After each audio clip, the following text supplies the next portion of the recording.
everybody! Welcome to the stream. I realized that literally right after I launched it, going live on the channel, I forgot to change my category. So apparently, people are going to, at least for a little while, think I'm going to be playing Mass Effect. So just bear with it for a second. That's like a troll within a troll. It's beautiful. Yeah. Well, I mean, your actions will have a mass effect on the world around you. So. True. I've also got. That was clever. I like it. I also somehow ended up with 8 tags, just English. Nice. We're off to a great start, guys. We're off to a wonderful start. I love it. Well. This is how all streams go. They're all just amazing. All right. Let's actually. What is this notification? Okay. My channel. Go to this video. Look at my own live just to make sure that my audio is going through. Well, Hobbit's already here, so Hobbit, if you're watching the stream, well, I have the audio turned off, but I invited a bunch of people, so I'm just saying hi to. Mad Hatter, or not Mad Hatter, just Hatter. Hi, Hatter. Hello, extremely normal sane Hatter. Hello, regular Null. Regular Null. Yeah, Not Hatter was my buddies from both my Strixhaven and my Sunday game. All right. Well, hello. Glad you could join us, Hatter. I'm gonna pop on here. I also had some random number just text me. You still living in city? Sus. Like parentheticals, city. Yeah, yep. He's still living in redacted. Well, while we are going through, I went ahead and launched the stream for you guys, just so we could make sure that we're having sound go through, get all the usual beginning stream shenanigans out of the way. Oh, haha. Oh, I know who it is. my old boss just texted me. Oh. He's like, hey, you still... Oops. Maybe it's not that. Maybe you should be concerned. Hatter says, no, I am mad.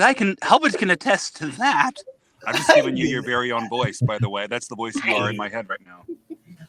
I mean, if we're doing crazy voices, we all have to give way to the best crazy voice ever, which is Jared Leto's Joker. I mean, oh yeah, that's classy. Yeah. I didn't even watch Suicide Squad, and I'm not sorry. Yeah, it was something. Yeah. It was something. Yeah.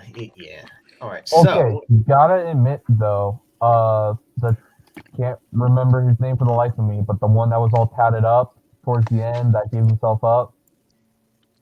El Fuego. That's not his name, but that's what I remember him as. El Diablo? Yes. Souped up form towards the end. That was cool. Okay, I will admit that. Yeah, I will admit that part was cool, but like the rest of it was all right. All right. Hopefully this works out. If I add that to the thing that DC Comics has an issue with is that it's much easier for them to find a good voice actor to fit their animation because they can just edit it the way that they need to make it look good versus trying to find someone that kind of would fit the fan base's headcanon. Yeah. And on Roll20, is there? Sorry, I didn't mean to interrupt you. On Roll20, is there a way to remove these bottom images? Yes, you go to the little gear icon on the top right, and that's my name. Where? More people knowing that. Keyboard shortcuts, miscellaneous. Yeah, I'm trying to remember where it is. Graphics. Oh, Personalization. it's in the audio video. It's in the audio video? That's weird. Yeah, I know it's weird. It's in the audio video tab under video display. Oh, Got it. yeah, Fantastic. Player video avatar size names only. Yeah. Yep. And there we go. Fantastic. Now I can zoom in and we can have this. There we go. Right. Yay. And then I will. Settings. That is Dale. I really. Hey, Dale, are you on Roll20?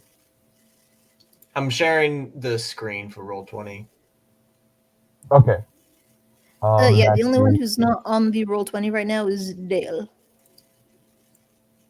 Okay. How dare you? How dare you not be here in our time of suffering? I'm trying to adjust sizes because apparently it didn't want to auto proliferate the size. It didn't want to go full screen like I wanted it to. It's okay. All right. So what I'll do instead is I'll minimize this, move this back over here, so that way I can watch that. Again, I apologize, everybody watching. We'll hide that. We'll do full screen there. I just rammed my knee into my table. That's always a lovely, lovely feeling. There we go. I gotta say, I absolutely love that picture because it very well sums up the aesthetic vibe of this city that you guys are going to be going into. Sweet. And literally everyone that I've described this game to is like, oh yeah, the city is basically like a cross between New York, Las Vegas, but has the smog from Chicago. And that smog gives people powers. It's kind of like it's kind of like you said in your TikTok video. Percy Jackson. They have the thing called the mist that separates regular people's vision from the mystical realm and being able to see like the monsters, the gods, magics, and stuff like that. It's the mist that separates anything. So it makes sense. It's kind of cool. Yeah, it really is. The second I heard about this even going to Kickstarter, I was so excited to see it come into fruition. It's pretty cool. I'm currently sharing things out because one of my toxic traits is that I am terrible at self-promotion. I wouldn't call it a toxic trait, really. I was mostly just using that as an example and a joke, but I'm still bad at it. Okay, I'm going to be your number one hype man, and let's just switch places for like a week to get you in the vibe. Like, I will be your number one hype man for 1 week, and then we have to switch places, and I will be the one that becomes the voice of your inner doubts and degrades you and makes you feel like you're this big. And yes! then you speak like I would. And then you will cure you. It'll be great. Dale, that's not the issue here. The problem is that I don't self-promote. That's what it's not self-confidence that I'm having an issue with. Oh. It's promotion. As in like, hey guys, I'm going to be live doing an event this said week. That's fair. That's fair. I got home today and realized that I didn't make a single video about it on TikTok. And I was like, well, yep. That's me too.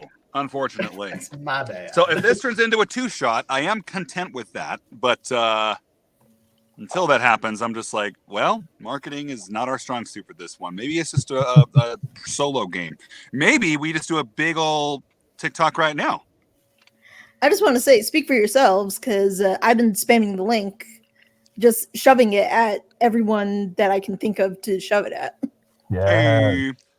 So before we get into it, let's go ahead and run through connections real quick as far as the 2 NPCs that everyone has that they know. Hello. And then we can connect them in a realistic manner. That way it's kind of this nice little web that we got going on. So we can start from top to bottom. Knight, go ahead and list off your two NPCs. They can be literally anyone that you know, from homeless Jeff to little Timmy that lives down the street from you.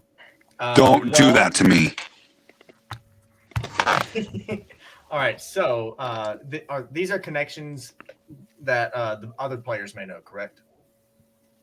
Yes, but they would know you more.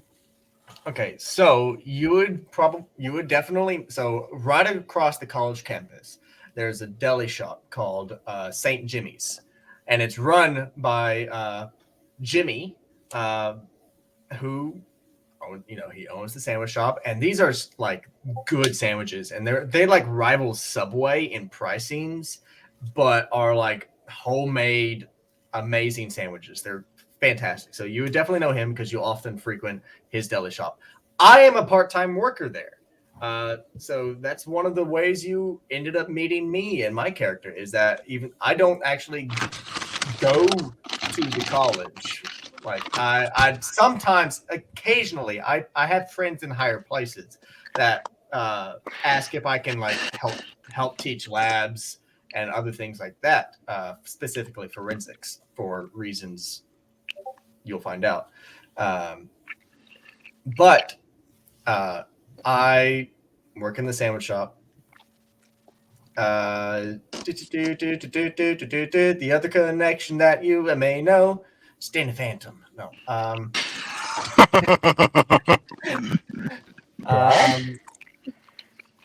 I'm a member of the janitorial staff, and so that's another way you probably at the college. That's my main job, is that I clean things up, and the dean is essentially my boss.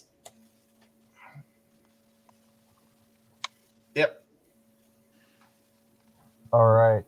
And if any of you are involved with the police or the local crime enforcement, you may know a connection there. I'll go ahead and put that out as well.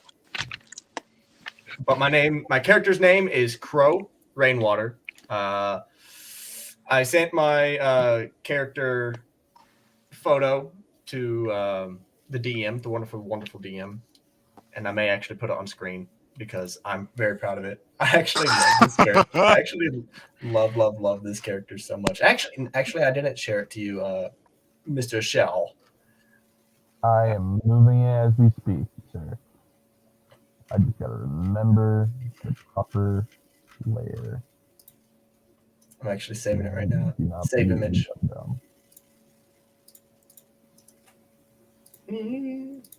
Oh my god, what do you mean you're unable to save? Copy. There we go. Okay, yeah, there we go. There he is. There's the handsome fella. That's Crow. He has heterochromia. He has one brown eye, one blue eye. Yeah. I literally made this character maybe an hour ago.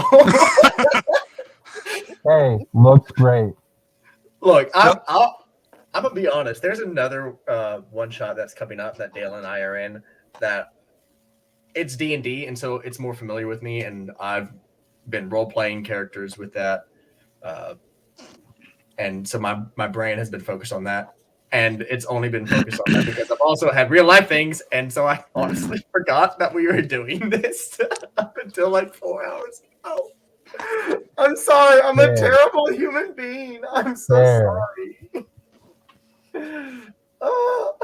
It's okay, Knight. It's okay. We will forgive you after we get through our therapy. Yes. Lucky for us, we have a therapist here.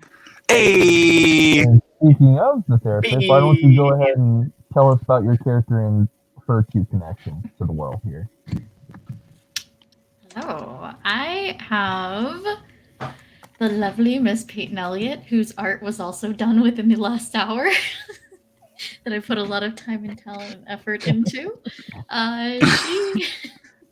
She is the director of the massage therapy program. She is a licensed massage therapist.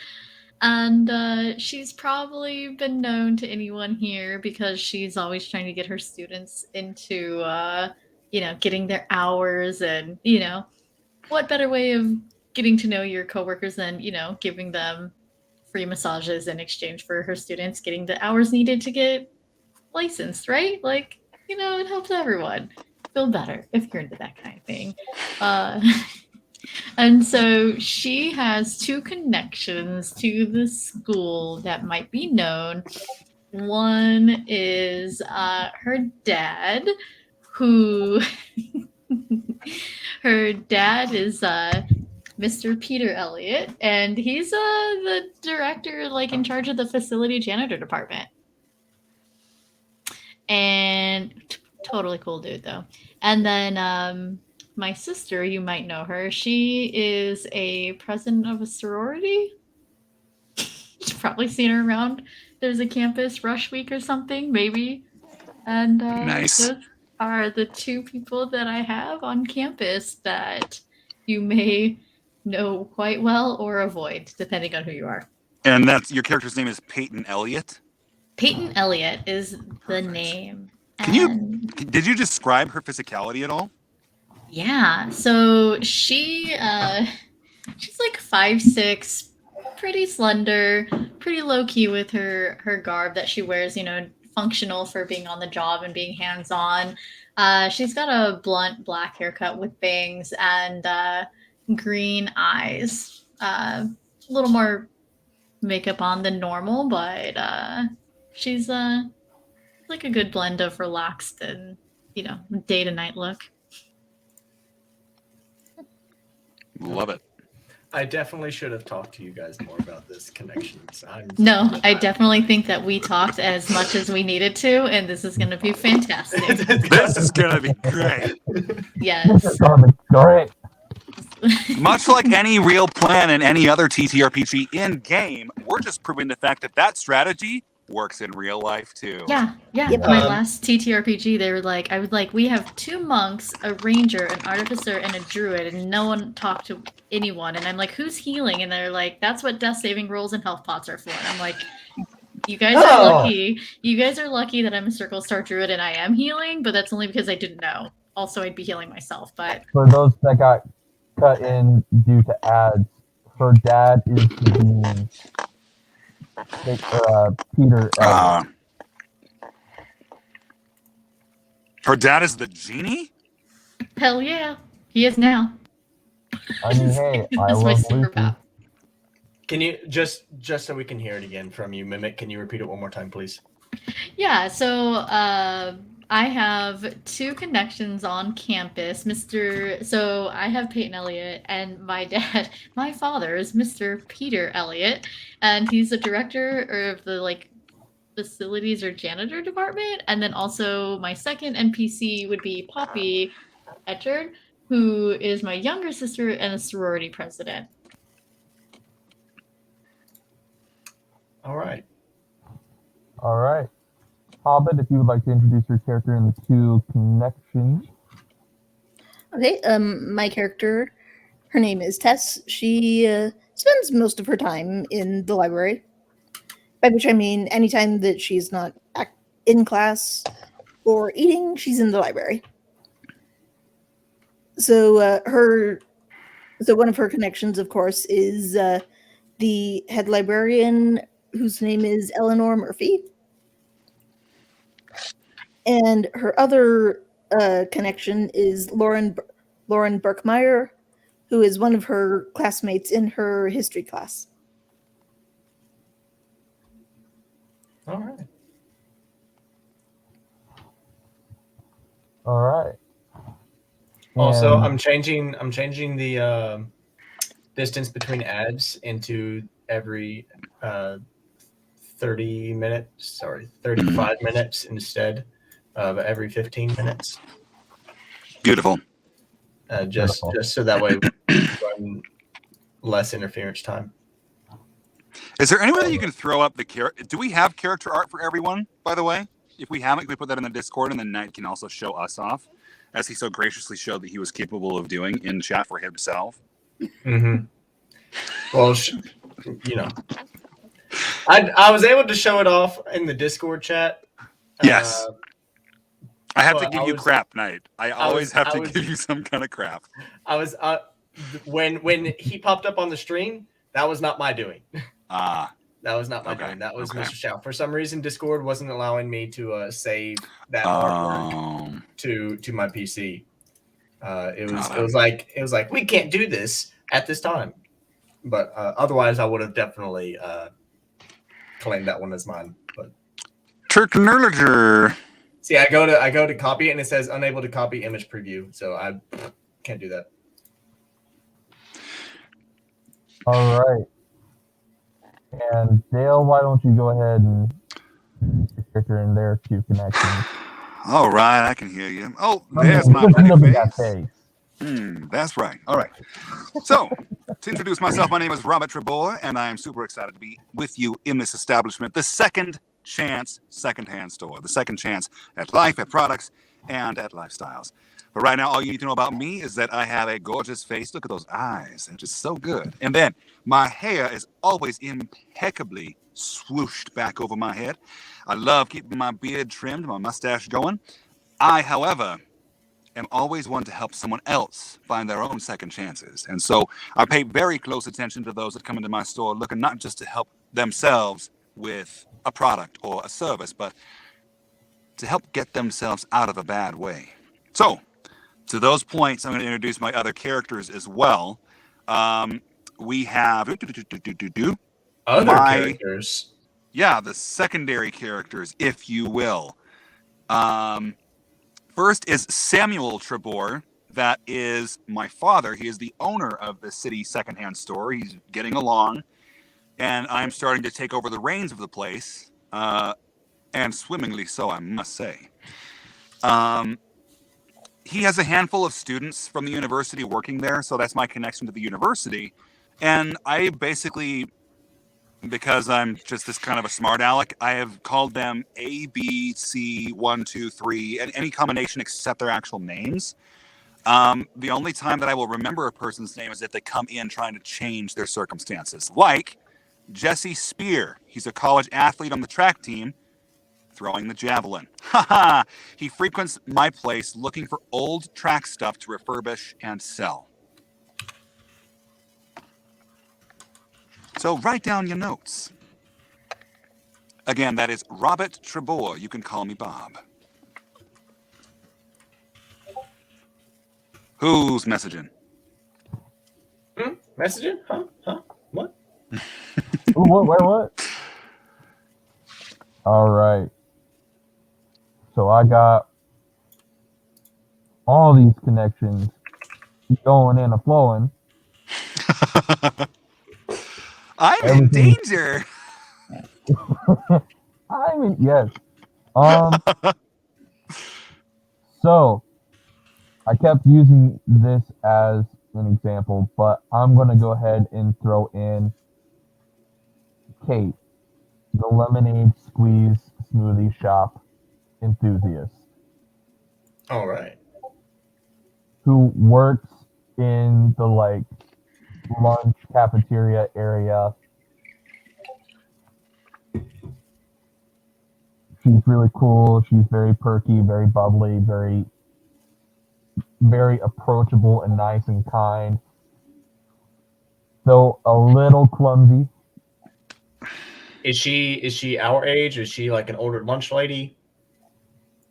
Yeah. Or would she, should I say student age, not our age, because some of us are playing different Yeah. characters. Student age. Student age. And then we're going to go with the second one from the GM. We're going to go with Gregory, the janitor.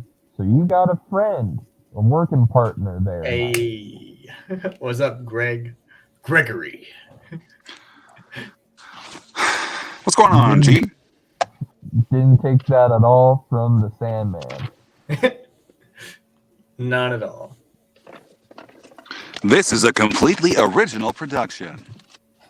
Oh yeah, including the name of the town, which Talking like a wood chipper impression.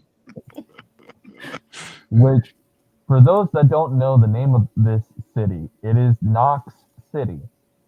There will be a lot of different names that are in Latin, so if you guys want to do cool stuff and go to like Google Translate and have Latin to English. You mean you can guys don't translate already stuff. know Latin? Come on. Come on. It's It was only an a dead elective. language. It's an I mean, hey, elective. some of us, didn't kind of go to college. But yeah, so the name of the city is Knox, and it is very cross between New York and Vegas, but it has that kind of smog of Chicago that no one really talks about, but it is there. And due to this, weird anomalies have started occurring.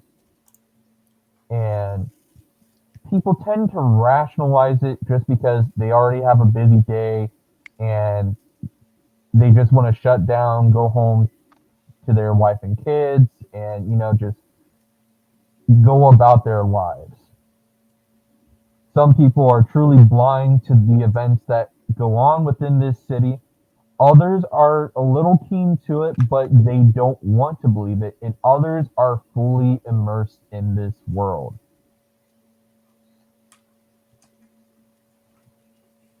And with that said, we are going to start if everyone is ready.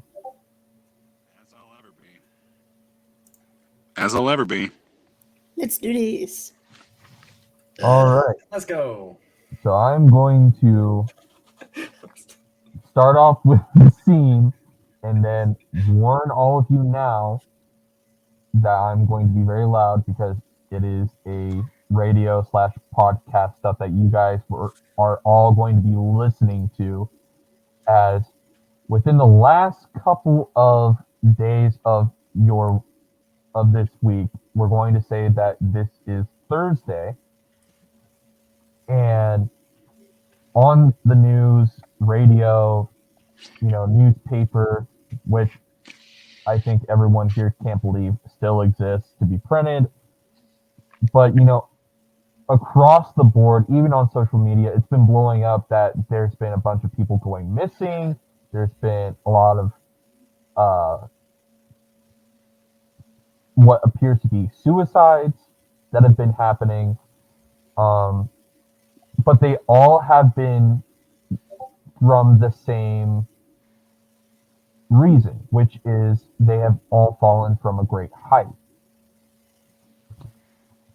And so far, there's only been 3, but today, as you all go to your respective areas of either work or you're going to class, your jobs, what have you, you all hear this radio or podcast, whatever it is that you're listening to, you hear this.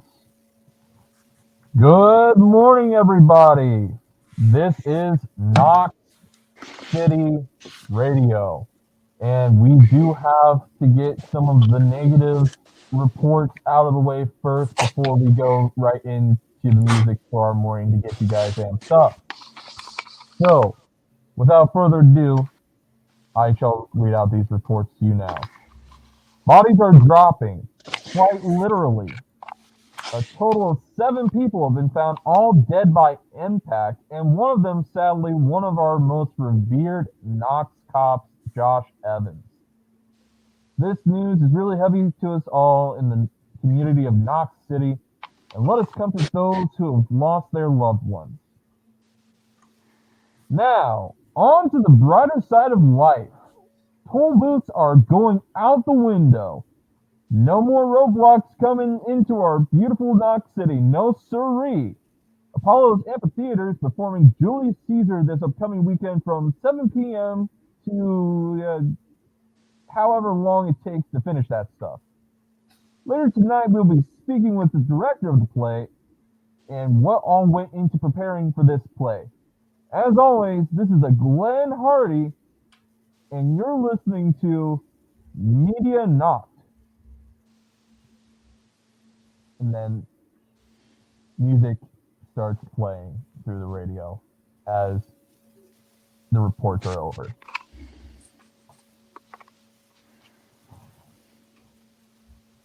So now everyone is kind of going about their days and everything. You guys both of you are at the college, and Gail, where would you like to be? First off, can you hear me okay? Yes, Yes. sir. Well, currently I am in the backside of my secondhand store trying to repair some products and determine whether or not they can be sold again. And this one looks good. Number 2, come here, please. Number 2. Yes, sir. What can I help you? Now, I understand that on your campus you have several of these specialized batteries. Is there any chance that I can stop by the science lab or whatever you call it over there and pick some up for myself? Yes, sir, but I think it would be a wise idea for you to call up the dean, make sure it's all right for you to walk by. Everything's a little tense at campus lately because, all the bodies and whatnot. Call the dean, call your mama. All right, let's just get this over with. And he'll walk, he walks into the front end of his secondhand store, and you can already see student A and 3 already walking around doing their business. He's even got a 4th one that he's called Square because there's 4 corners. And the shelves, it looks like a Goodwill and any other secondhand store mixed with an antique shop, squished together in the most uncomfortably close yet homey environment that you can think of. There's knickknacks. There's wood chimes that are way too big to be hung indoors. There's little rocking horses. There's tiny chairs. There's big rocking chairs. There's anything and everything from games to tools. It's all there. And as he's going, he gets to the front of the store. He ducks behind the counter. He sees, before he stops in, he sees his own father, who's bald. He's kind of portly. He's old. His skin is starting to really sag over his face because he's starting to lose weight. He's getting further along. Gives his dad a pat on the shoulder. Rest easy there, Pop. And he'll grab the phone, and he will dial the number for the campus to talk to the dean.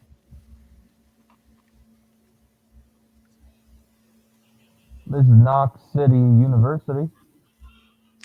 Yes, this is Robert Trebore over at the secondhand store. I was wondering if I might be able to speak with your dean. I have a question regarding some product that I'd like to purchase.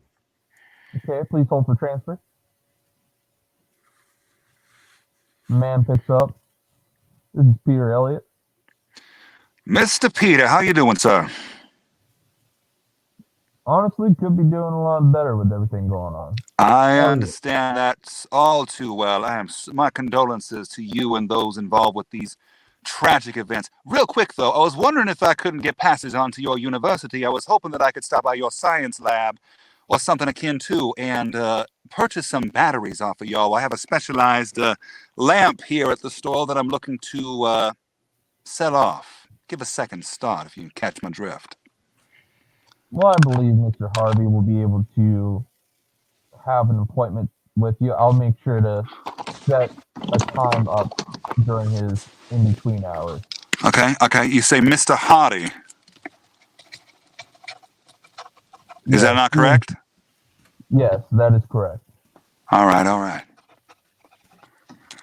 Mr. Hardy, what room is that in? That will be room 2010. 2010. Okay. We have a lot of subsections at this campus. No, I gathered. I'm just not accustomed to hearing all of the O's and 2's mixed together. 2, come up here. Thank you so much, Mr. Dean. Again, my deepest condolences. I'll be there for the batteries momentarily. Goodbye. He just hangs up on the guy. Yes, sir. I'm headed out. As you can see, my dad has the store well in hand as he's almost like drooling in his chair from sleeping so hard. And I bring down the cuff of my shirt that I've rolled up and I dab his mouth a little bit. While I'm gone, please just make sure that the place does not burn down and keep the shelves stocked with whatever it is that you think is readily purposeful. And until then, just behave yourself. Keep the others in line. You seem like you have a good head on your shoulders. That's why you're number 2. Speaking of, where's number one? I believe he's using the, well, I think he's going my number, sir. I see. That must have been like the fourth time within the hour. I'd rather not count, sir. No, that's fair. I guess it's just something that I do. Let's say that the next time he comes out, if you wouldn't mind letting him go, that would be great. I'm going to head out of here. Oh, you're just a student? Oh, yes, I know. I know it's biting off more than you can chew, perhaps, but if you would just tell him that he's fired, I'm going to continue on with my day. And number two, you're doing great work. You stick around. You keep working hard. You're doing great. Means a lot. Thank you, sir. And he's going to give him a curt nod. He's going to take it's not quite a cane, but it's like this straightened, maybe like one or two knots in it. It's a very carved, beautiful, slim, simple walking stick, about the height of a cane. And he uses that, takes it in hand. He's walking up the road and he checks his pocket watch as he's doing that. And once he's done doing that, tucks it in his breast pocket of a vest. And how cold is it outside? It is mid-50s. Mid-50s? Should have stayed in Louisiana. And that's when he'll throw on a jacket over the top of everything, a nice-looking pea coat. And it's a gray pea coat, and he's going to trudge up the street to the university. Now, I imagine that my secondhand store is a little closer. Do you have a picture in your mind's eye, DM, of where I would be coming out and how my traversal would go? I would say you're about maybe 3 blocks away. It's not, you can see it down the road. Okay. Can you describe it? Like, what kind of vibe do I get when I look at this university? Is it like studious, like Yale, or is it party frat boy place? It's very studious, but it has a touch of modern to it, just because it's this place where anyone can go to get a trade job or something even more, like you could get your doctorates here if you wanted to. There's so many options. It's not just one specific field. Changing your lives every day. Well, let's hope that change is all for the better. And he's going to just talk to himself that way as he's going. Again, he'll check his watch and he'll keep going. All right. And with that, we are going to get to our very first map. Well, I had a quick thing. You said, so during the morning podcast, that an officer had been killed, right? Can you repeat his name? Josh Evans. Josh Evans. All right. So knowing with my connections within the police force, was that something that happened like that day, or was that something that was only being released earlier, or that something that happened like yesterday or the day before and had only been released as information that morning? So the Josh Evans was not notified through any source of media until this radio broadcast. Okay, but what I'm asking is, did his death happen? Like he actually died 2, 3, 4 days before the information was announced? Gotcha. Yes, that is correct. About 2 days prior. Okay, so if there was a funeral happening today, then I would not be at the college. I would be at the funeral for at least a moment to give respects, and then I would head back into work, wherever that was. Right. So time-wise,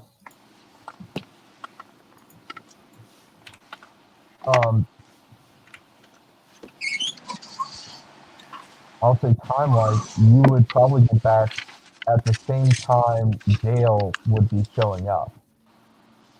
Interesting. And everyone is able to see the map. Okay, right? Yep. Awesome.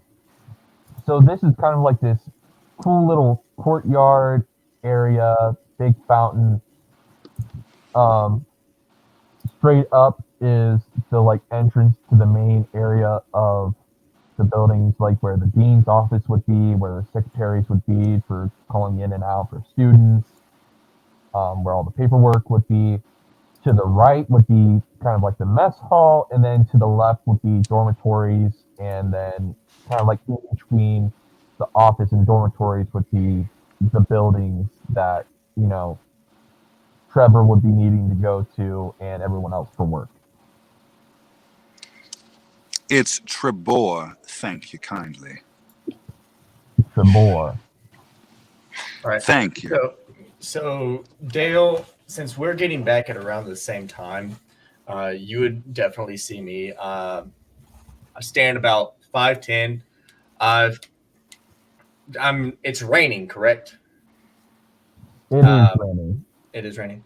So I've got an umbrella in one hand. I'm kind of slouched. The best way I can describe it, honestly, is doing the anime boy walk, where they're like having one hand in the pocket and just slouch forward.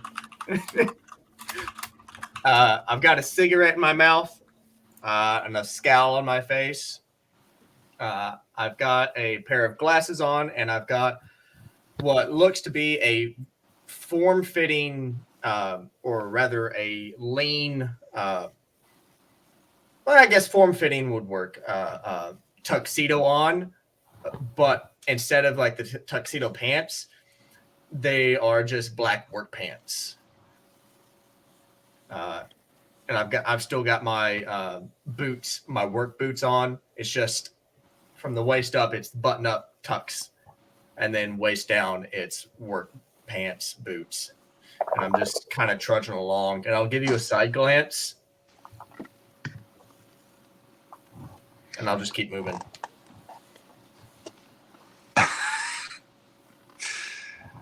Well, Mr. Rainwater, hold on now. It's always a pleasure to see you in such a pleasant mood. Yeah. I did forget that we already know each other. Would we have known each other? Through like various... I don't know if you would know my last name. But That's if you stopped into the sandwich shop, you would definitely have seen my name tag mentioning Crow. Okay, I'll go by that. So yeah. So you see this haughty, slim, well-dressed, like he looks like a California frat boy in his 30s, or like even 40s, but he still has like some kind of wisdom behind his eyes that you just can't place because he just comes off as so abrasive. Well, Mr. Crow, good to see you outside the sandwich shop. And to see you in such a keen mood today. What's the occasion? Take a drag from the cigarette. Funeral. Yeah. I didn't really know the fella, but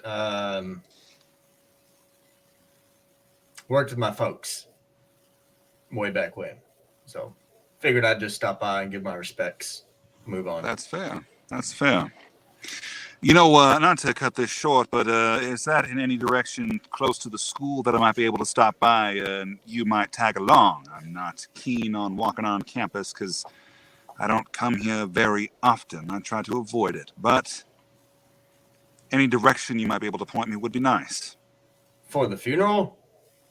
No, for the shop, you could say. What do they call it? Oh, the general store? Yes. Yeah. Tuki, what's up? Great Gatman. Hello, howdy.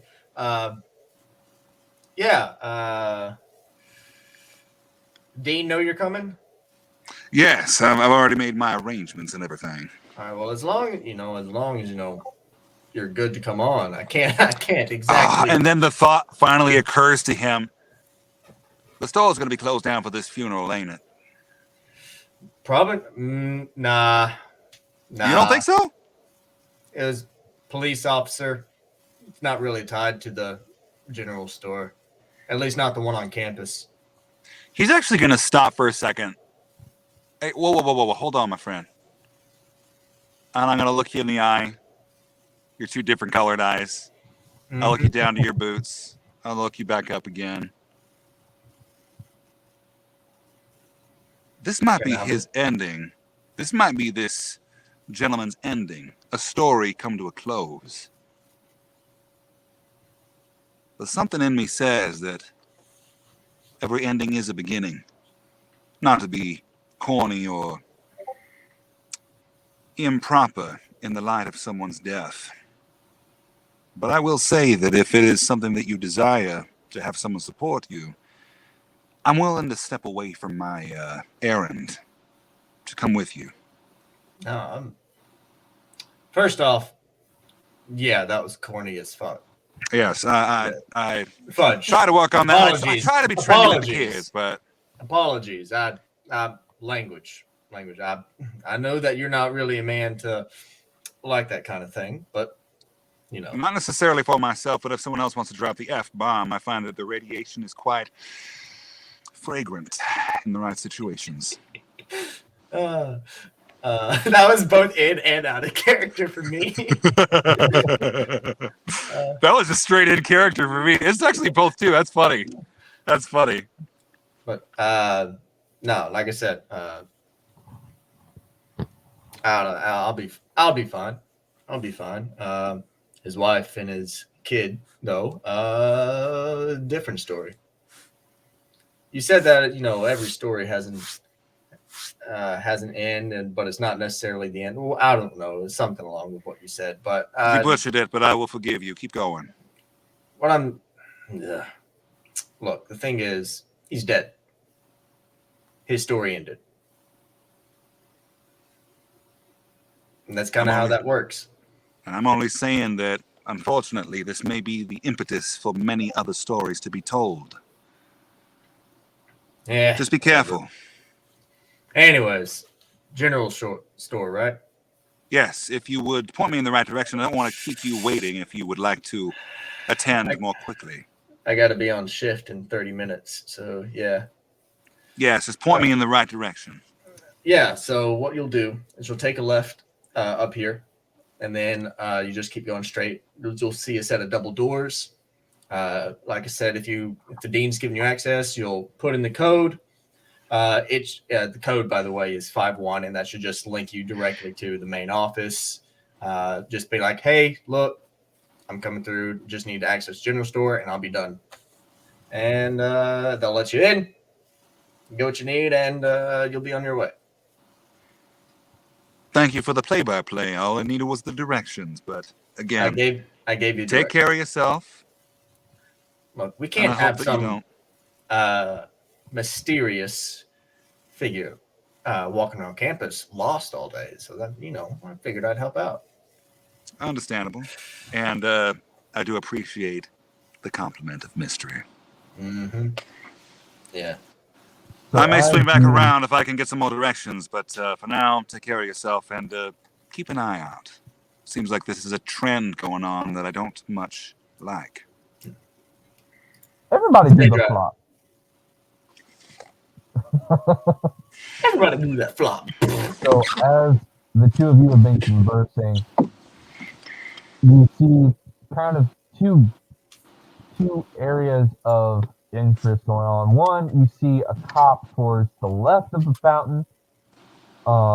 Mimic, your character has just been coming out as you've noticed this police officer is kind of, he's not security, so he's here either on official business or he's here just to be here to check on things and kind of do like a patrol. And to the right, there is a bunch of students, including Hobbit's character. The group kind of at this like notice board. You see one character with some kind of blue wand thing and a red fez. Another character in robes with kind of like a hat with stars on it, kind of cone shaped, and then another one that's just got taped together glasses like your average 80s stereotype nerd. And then these two biker goth built guys just kind of talking to them. And you can kind of overhear the conversations as the cop is watching biker goths. The cop's just kind of watching the kids for a moment, just kind of observing. And you hear this conversation playing back and forth between the biker goths and the nerd geeks. Come on, guys. I'm sure you would love this horror one-shot that we're brewing up over here. It's going to be homebrew. There's this like invisible spider thing that's going to like come at you guys. It's going to be great. I'm telling you. And, Wow, this sounds really familiar for some reason. right? This is getting uncomfortable, and I'm going to play to the meta card in a minute. So Do they say anything about a genasi that has a bearded dragon? no, but they hold up some artwork. So they're talking about this, and they kind of look between the two. That's fantastic. And they just look between the two and like, we actually have to go over to Jimbo's mechanics. We got to get our bikes worked out. I think my chain is acting up. Oh, yeah, totally. No worries. Real life comes first, But, you know what? We'll save you a seat, and, hey, maybe we'll hit up that deli place that's around the corner. And conversation kind of dies off. The two biker goths just kind of head off to the dormitory areas. And again, cops has not moved. He's just kind of there observing everyone, seeing who's going where and all that. Nerd guys are now squabbling amongst each other. And it's like, maybe you scared them off with your homebrew. It's like, Larry, no one cares about your rule lawyering right now, okay? We need some fresh blood. This sucks. Also, we can't have pizza rolls every time. We need variety for snacks. I mean, not with that attitude. Oh, what a killjoy. Yeah. Not at all throwing some experiences that I've had in my past. And how We did odd say that they're this is universal. Oh, did we lose Dale? Is Dale with us still? I see that he has gone black. I'm not sure. Oh, I kicked him out of the stream by accident. Let me put him back in, but we have lost visual. Ruh-roh. Raggy. dang it, you beat me to the punch. Like Dale, we need you here, bud.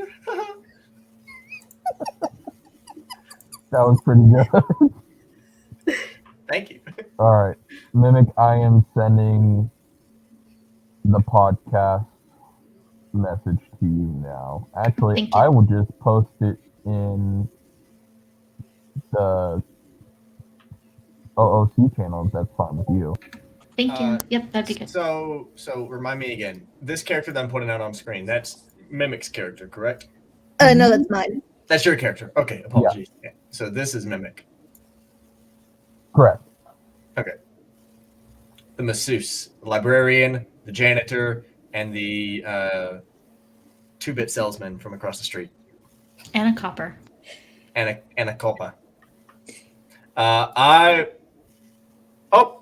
We got visual on Dale back. Can you hear me okay? Yep. Yes, sir. You said there's a Yes, cop sir. right here. That's Yes, not off to the left of the fountain. all right, and that's not a member of security. Yes. All right. Seeing him here, can I? Would I know if he's?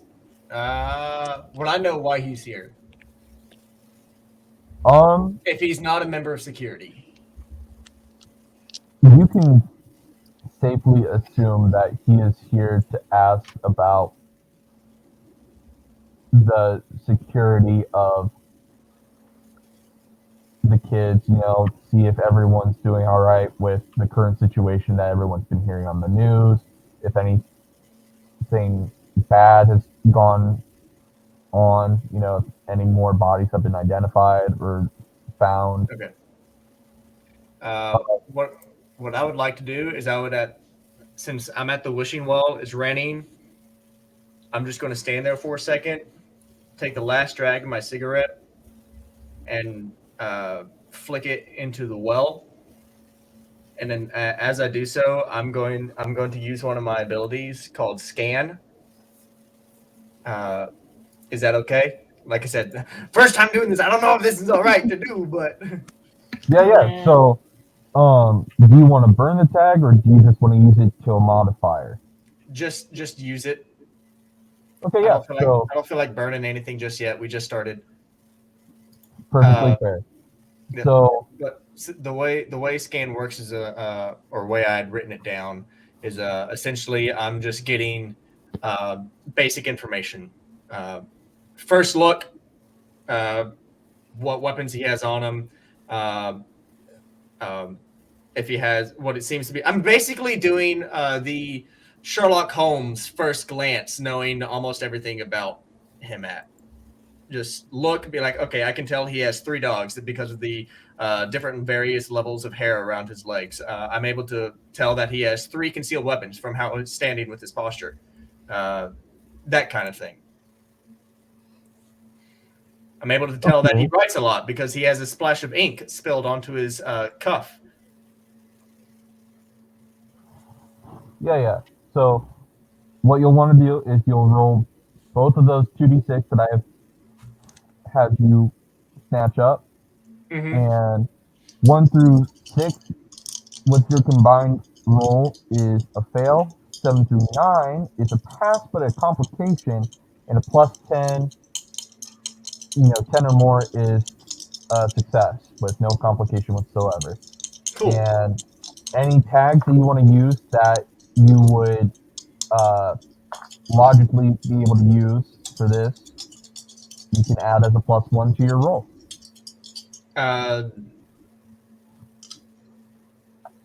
By tags, you mean you're saying if I wanted to burn a tag, it would add a plus 1 to that roll? No, if you want to use the tag, because burning a tag is an automatic success, but you only get to do it once. Okay, how many times can I just use a tag?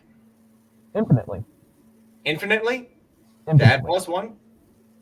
Yeah, so long as it makes sense and it fits the bill for what you're trying to do. Okay.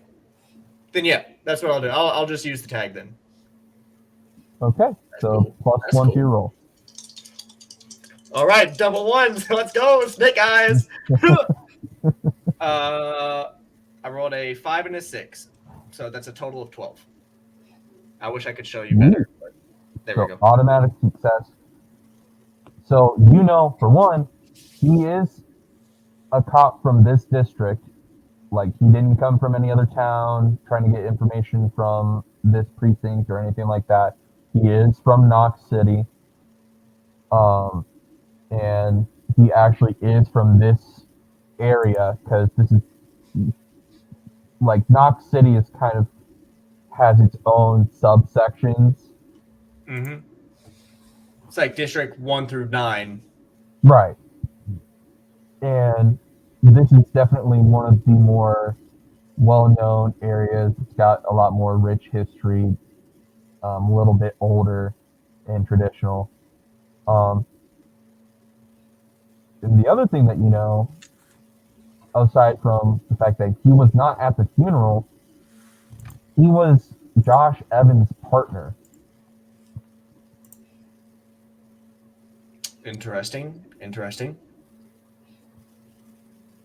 And he's over there just kind of looking at a couple scribblings in his notepad that he's got. He's looking around, making a couple notes here and there, but there's not much going on from him dynamically aside from him just scribbling down a couple notes. All right. Recognizing that he was Josh Evans' partner, I'm going to walk up close to him. As I get up close to him, do I see his badge, his name? Yes, O'Brien. O'Brien. It's not Boblin the Goblin. No. O'Brien. Okay. Cool. All right, O'Brien. I'll walk up. To the lemonade stand. Yep. I'll reach into my breast. I'll kind of give him a nod and reach into my breast pocket, pull out the carton of cigarettes that I've got, and just kind of gesture it to him. He shakes his head. Already had 2 this morning. Fair. And I'll put it back and shake out one for me. Put it back in my mouth. Lighter. And I'll ask him to hold the umbrella for a second. Or I'll just gesture it to him. He'll hold it. All right.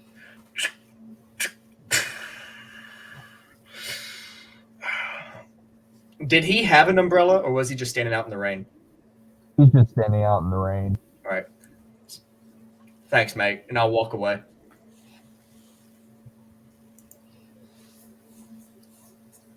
I'll walk off towards leaving the umbrella with him. Okay. He'll just kind of sit there. He doesn't seem to be paying attention much to his surroundings anyways. Figured something nice, a little kind gesture would go a long way there. Figured he didn't want to talk about much, so.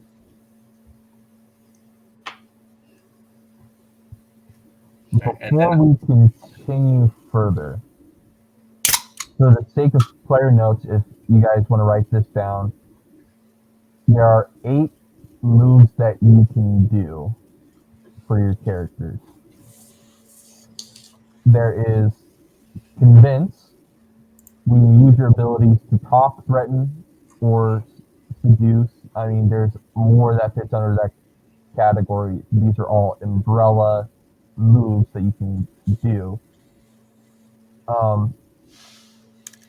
But you can convince, you can change the game, which is when you use your abilities to give yourself or your allies an advantage, which will grant you juice, and when and if you get juice, we'll go over that.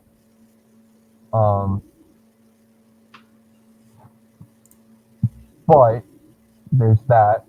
There's face danger, when you use your abilities to avoid an incoming hit, endure harm, resist influence, or hold it together.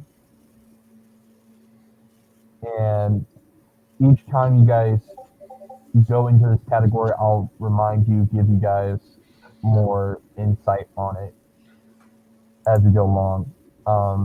Another one is go toe to toe. When you use your abilities to overcome someone or something in a struggle for control. There's hit with all you got, when you have a clear shot and you want to use your abilities to hit someone or something with all you've got. There's investigate, when you use your abilities to seek answers to burning questions. And through investigate, you get these things called clues, which will be very important. And the more clues that you have, you'll be able to piece this case together. There is sneak around, very self-explanatory there. Then there is take the risk. When you perform a daring, risky, or outright stupid feat.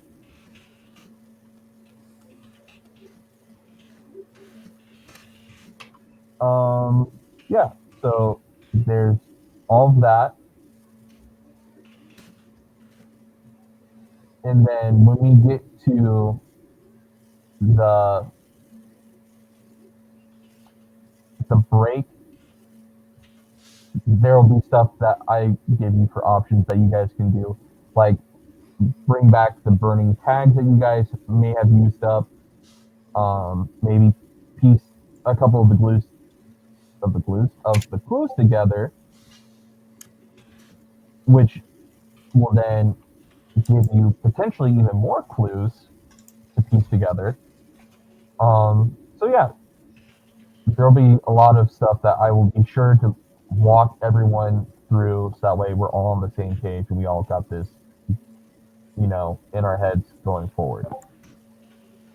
But yeah, so now all you guys are now kind of left yourselves as these have now went off to the dormitories to kind of set up for their D&D gaming.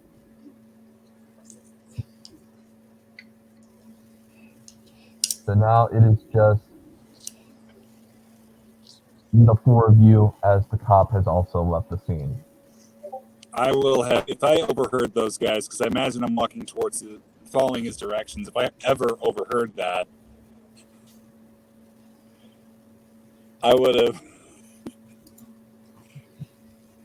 Goodness gracious, what a bunch of nerds. And I'm just going to keep going. I don't even bother to whisper. I don't even bother to do anything like that. But Robert Trebore, smarmy, smart aleck. But yeah, that's just him.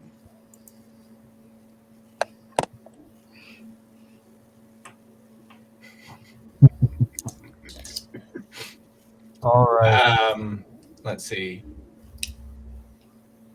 I probably would have walked over to,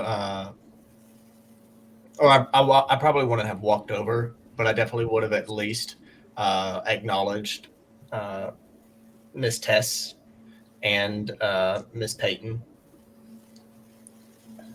Just simple nod or a wave or afternoon as I headed into the building. Like I said, I had like 30 minutes to get ready for my shift.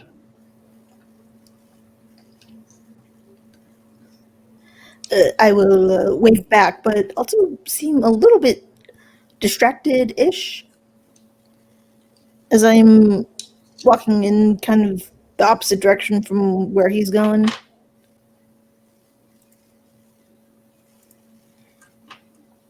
And my eyes keep darting around.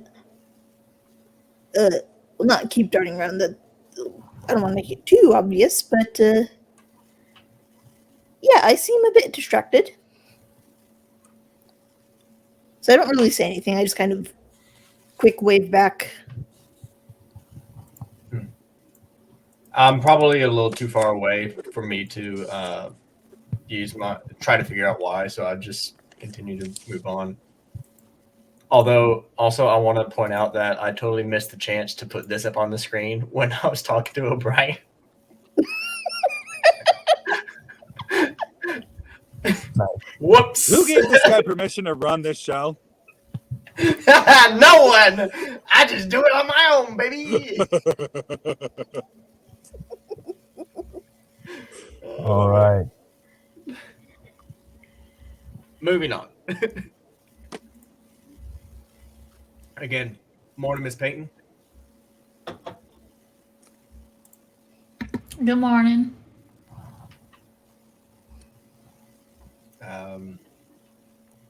I won't use. How do you seem to be this morning? She's probably distracted, thinking about the different things that were discussed on that podcast with the 7 people found dead, and also the Julius Caesar thing coming up this weekend. Maybe see if her sister would want to go with her.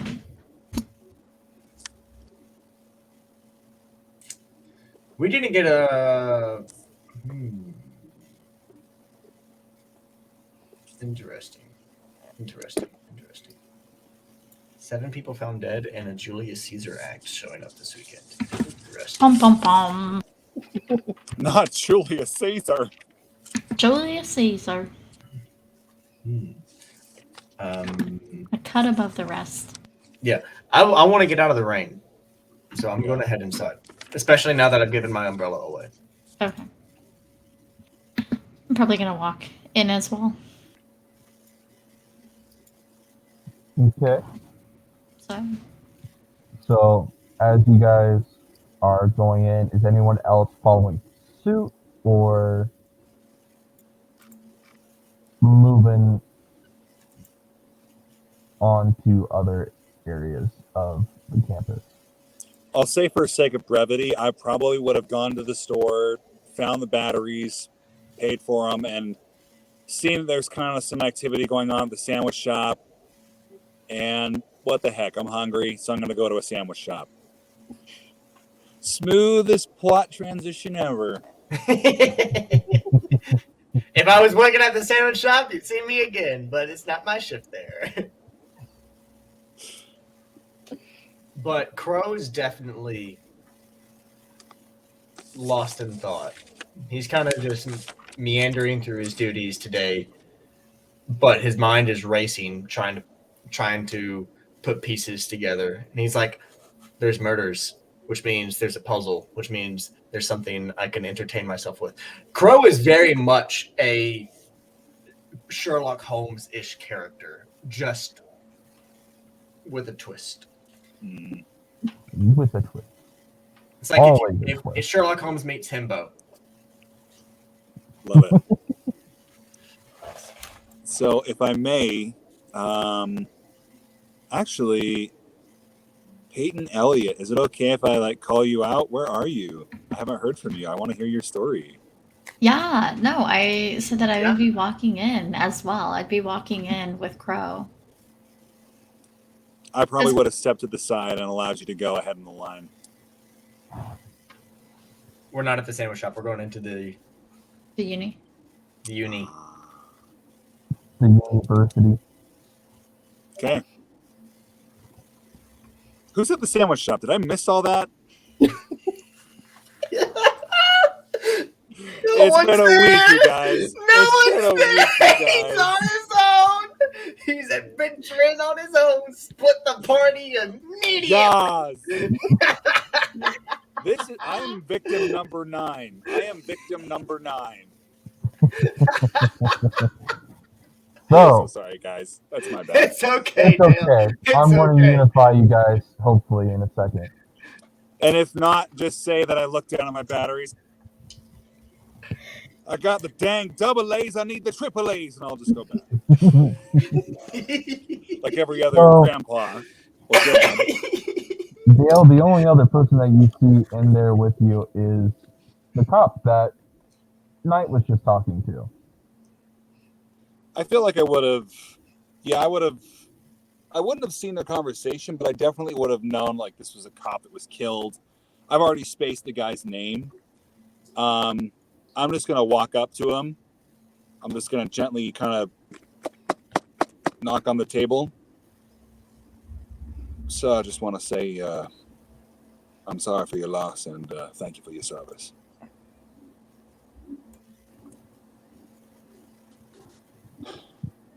Means a lot, thanks. He does not seem really fazed by it much.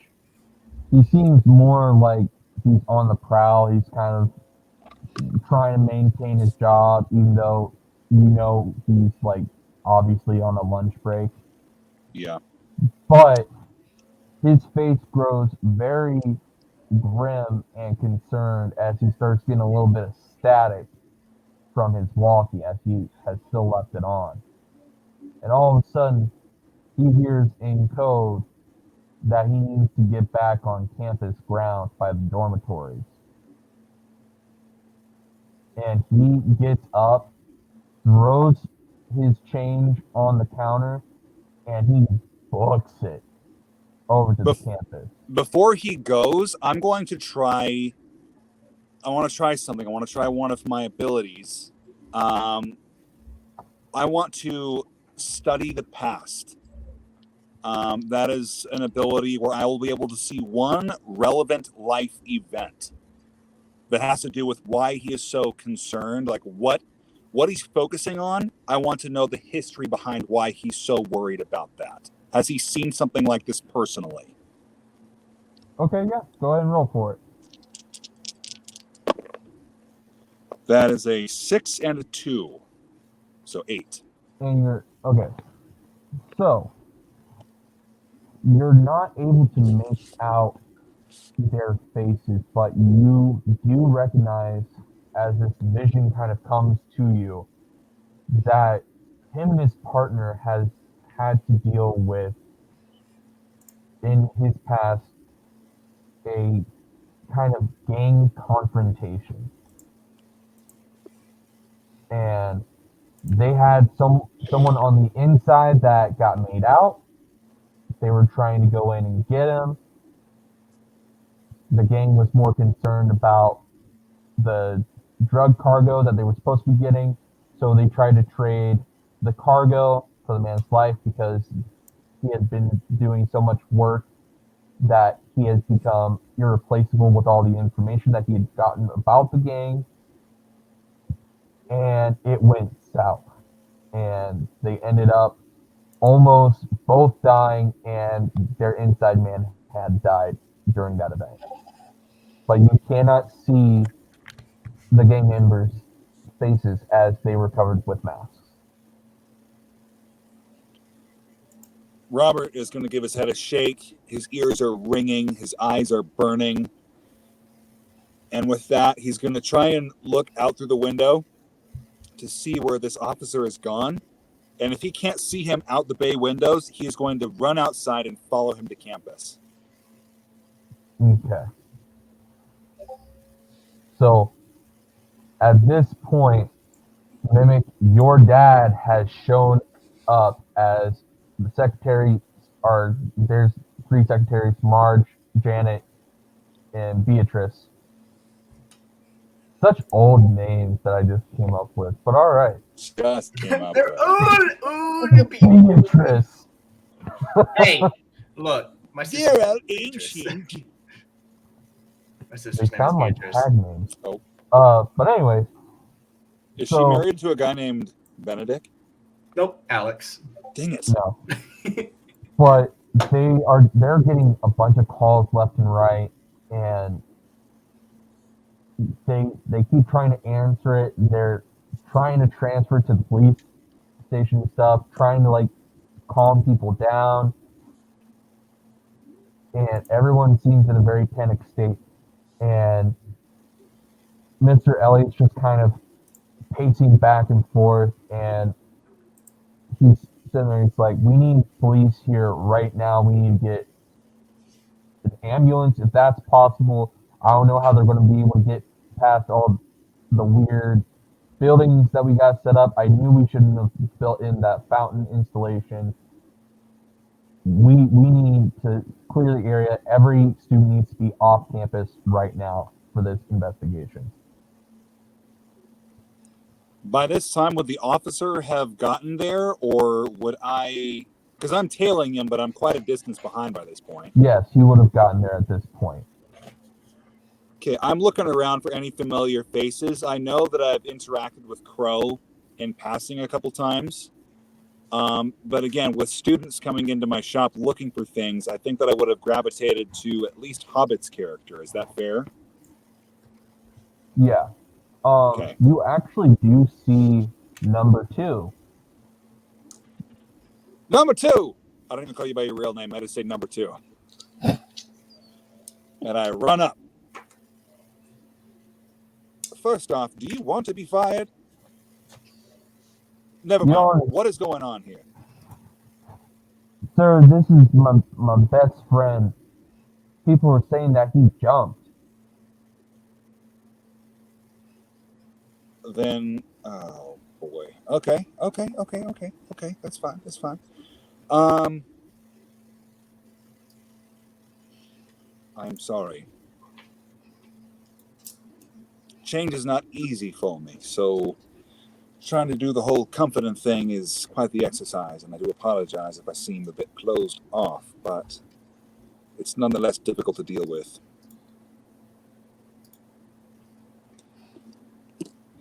I get that. Listen, I got square and triangle watching the store. I mean, you know that they got those corners taken Yes, you care can of. still keep your job. It's fine. What can you tell me about this kid? Well, his name's Rodney.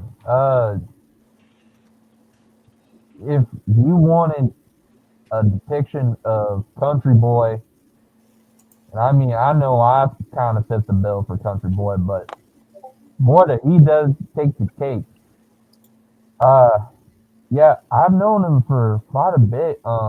We actually came from the same high school, though we were about 2 years apart from graduating.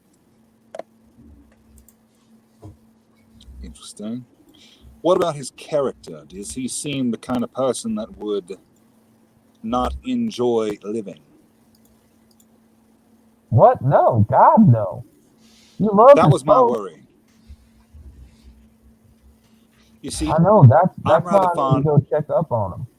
I'm rather fond of living myself, and to see these particular events as tragic as they are. I don't think that this is any sort of coincidence if we're running around catching a slew of these events after the tail end. So forgive me, but I'm going to go investigate a bit further. Yes, I'm a second-hand store owner. I don't care. Sometimes a man's got to get his hands dirty to make sure that he has people coming in his door. So he's going to continue forward, pushing through the crowd. He's not intrusive. He's not rude, but he's no longer talking. He is just trying to... Everyone knows crowd mentality. And you know when people are like whispering together, you can kind of follow the whispers to the people that are the most talkative. And that's pretty much where, the accident has happened. Right.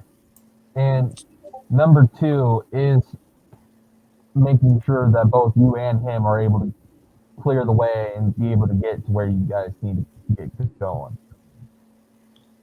Would the rest of us know about any of this, or is this specific information to Dale of hearing about the kid? Or were you going to get to that and I just intervened too soon? You guys will be getting into that. Although a little bit more vague, you just know that a kid has fallen and has seemingly jumped off, and you guys are getting a bunch of calls from the students, and people are trying to call the police. Ambulance has just now arrived on scene, and they're now heading that way, and the officer is trying to come over to Mr. Elliott and Mimic, and he goes, all right, I will take any bad rep that comes this way. Should anyone say, why any of us weren't there at the scene first or anything, because it is my fault that I tried to go on a lunch break a couple minutes early. I should have stuck around a little bit longer. Maybe this stuff wouldn't have happened. Did I just hear that? Yeah. And that was who was saying that, by the way? I think I missed that. I just want to clarify. Officer Brian. Sorry, O'Brien. Right. I'm going to take him by the shoulder and face him towards me and look him dead in the face, point my finger in his face. A man's got to eat. Now, you're telling me that you ran off to get yourself some food and decompress from the day, and that upon someone falling, that this is your fault somehow? No, sir. This is not your doing, whether or not you were present. You might be an embodiment of the law, but you are not the law. Give yourself some credit and trust the people that are here. If I may, and I'll lean in. If he allows me, I'm going to lean in and talk much more quietly. If I may. You little shit, I know you did it. If I may, I would like to offer some assistance in this regard. I don't know how to explain it.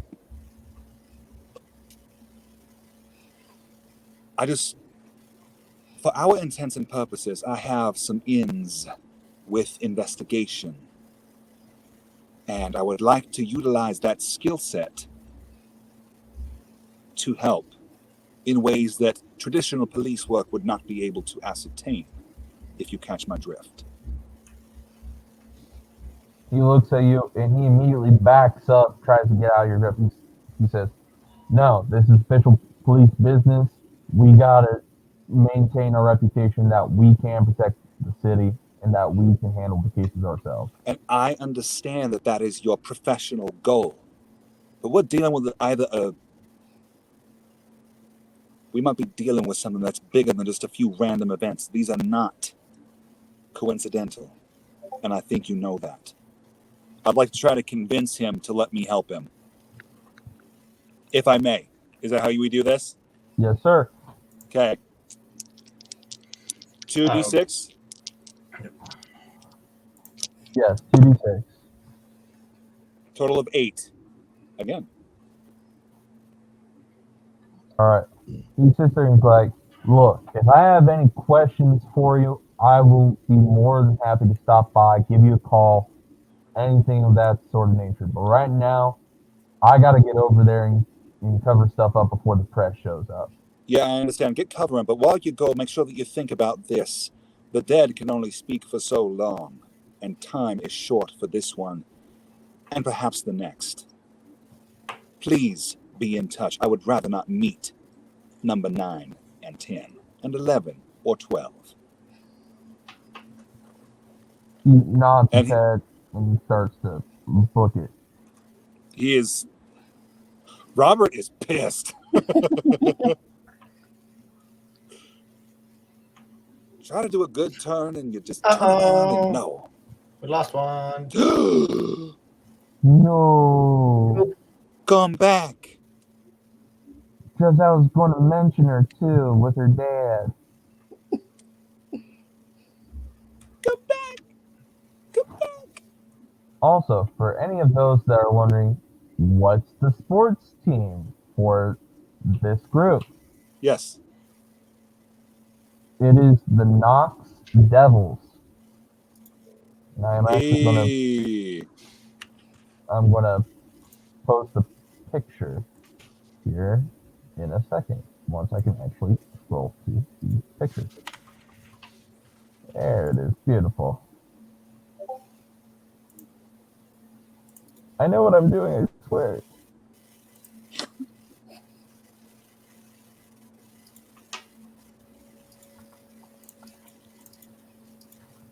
Where did she go? I miss her. Oh. Look at that. Peyton's back. Nice.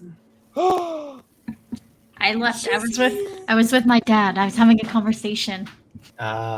Which, ironically, is what you're about to do in game. Oh no, that's what I'm talking about in game. Nice. So I'm in It's his not office. ironic, it's destiny. Yes. He sits there and he's like, "Honey, I need you to go and check in with the ambulance people, see, what's going on, go with police, answer any questions that they got, if they even allow you over there. I need to maintain control and, calm a lot of people down and try to just maintain contact with the station and, see what all is going on over here and try to get all these callers to stop calling. Because it is a swamp right now." So she, up until this point, wasn't too concerned. She's just kind of like, people die. People live. It happens. It's kind of awkward that there's 7 of them, but also there's a play this weekend. So, Also, Julius Caesar. Julius Caesar. But We're a bunch of jerks, man. We don't care about these people. you're like, 7's a lucky number. That's It- right. Until it wasn't. That was totally intentional. So upon seeing her dad, she's gonna be a little more like, involved and suspicious because her dad, I'm guessing, is pretty stoic. You know, he's in charge of like janitorial stuff. Like he's seen some stuff, like actual shit. You know, like fixing things. So like for him to be like frantic is like not his kit and caboodle. You know, so she's gonna be like, oh, first of all, so just approaching it and seeing it and hearing him give these orders, she's gonna say, good morning to you too, Dad, I guess. I don't know what's going on here. Would you like to explain? He said, I don't know, everything was going on smoothly. And then out of nowhere, we started getting all these calls about some kid jumped off the top of the dormitory. And I don't know about you, but that doesn't sound exactly great for our university's, mental health of the students, let alone reputation. And, if we don't get this resolved quickly, we might have some vigilantes on our hands trying to seek justice with all these, gangs going on and riots in the streets. Anytime there's injustice, there's no telling what could be going on after this. We need to try to nip this in the bud. No, I 100% agree with you on that. Unless they're yelling parkour on the way down, it doesn't mean anything really other than a problem for the rest of us when they're all done. They're not doing it correctly, then that's a problem. But my question is, and then she'll like look into her bag and like pull out a drink. Do you wanna a LaCroix? I got a drink for you. I brought one. Okay, you know me too well, sweetheart. Of course. Thank you. Okay. I know I can't fix a situation for us, but at the least you can have a little bit of bubbly. Is there do you want to have lunch later on? Yeah, if everything dies down, sounds like it'll be good. I heard that I don't know if you've been to the sandwich shop on campus. You've been there, right? I go there from time to time. That Mr. Rainwater can put together one hell of a sandwich.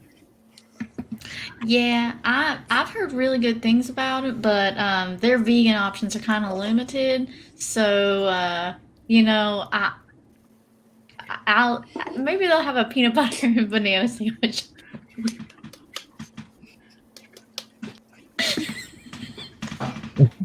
Just seeing Knight pantomiming his frustrations is giving me life right now. What do you mean we don't have vegan options? We've got peanut butter, we've got bananas, we've got celery, we've got lettuce, we've got vegan cheese, we got vegan meat. All mushroom bases. What do you mean? Who knew the vegan comment about a sandwich shop would end you? BLT is banana, lettuce, tomato. Yeah. Hey. If you take an unripe banana, you can boil it like a potato, and it tastes. If you don't look at it, I can fully convince you that it is a potato. I just season it. Boom, mashed potato sandwich. It's fucking phenomenal with a hoagie. I am so glad to know you. All right. So anyway, she's gonna go back on. So their vegan options were a bit limited when I went there the last time, but it was when they were first opening. So maybe they have a lot more on the menu now, and I'd be happy to go back with you today. Crow somewhere in the distance has a small aneurysm. Like, what? What happened? Oh God! I feel That's like my superpower, man. That's your special Rainwater's ability? going around Causing like that, aneurysms and some meatballs. My chest hairs are tingling. Something's wrong. Something's wrong. Oh God, my sandwich sense is tingling. So at this point,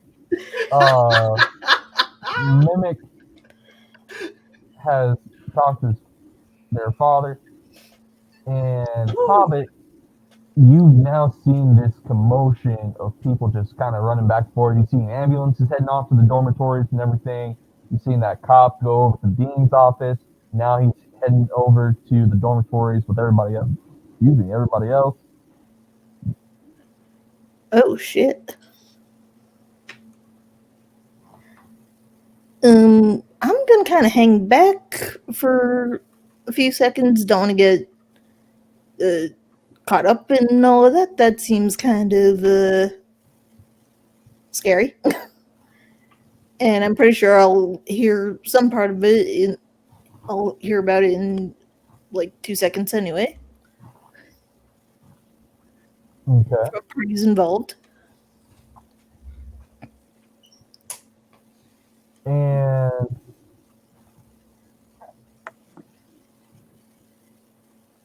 so with all that in mind, as you start kind of flinking back a little bit, a couple of like pebbles or something rock based kind of drops off to the side of you from this slope of roofing.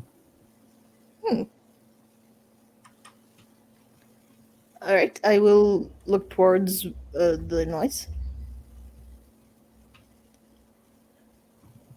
All right, so that will be investigate, Okay. and that'll be 2d6, and then whatever modifiers, aka tags that you have that would logically fit the bill.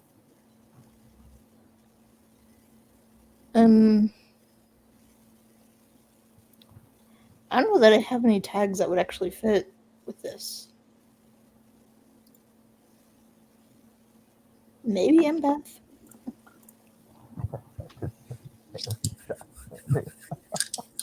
I love how we're just seeing the drama unfold in chat before our eyes. It is. That's why I'm living in. I live in both. Like I'm listening to the role play, I'm listening to the story, but I like to keep an eye on that just to instigate. What lovely banter we have. This is the nature of D&D streams. I forgot that I can put it's Saint the name of the sandwich shop is St. Jimmy's. St. Jimmy's. I totally did not rip it off of King Jimmy's sandwich shop in Martin, Tennessee. Totally didn't rip it. I was thinking Jimmy John's, my friend. Like, oh That's no. what I was thinking. I was thinking St. Jimmy Twin from TikTok. hey, I love that guy. That was a great pull. So he's, what was he's your part of roll it. He's part of this. He's canonically part of this universe now. He's the sandwich shop owner. He's franchised out. He's renamed it. Circle. I'd like to say there was a missed opportunity for calling it knuckle sandwiches. Yo. Can that be the new name? No, Dang it. it's St. Jimmy's. We It's can arrival. start our own. Tess and But it's Peyton can open up a vegan-friendly It's knuckle arrival. sandwich. I will. Yeah, Rival it'll be- sandwich shop. The secondhand store will sponsor you. They Yes, tenderize their meat, but not in the conventional way. and it'll be better because it's got a pun in the name. Yes. All right, Anyways, I got a 7. a 7. All right. So you look up and you see a couple of like weird,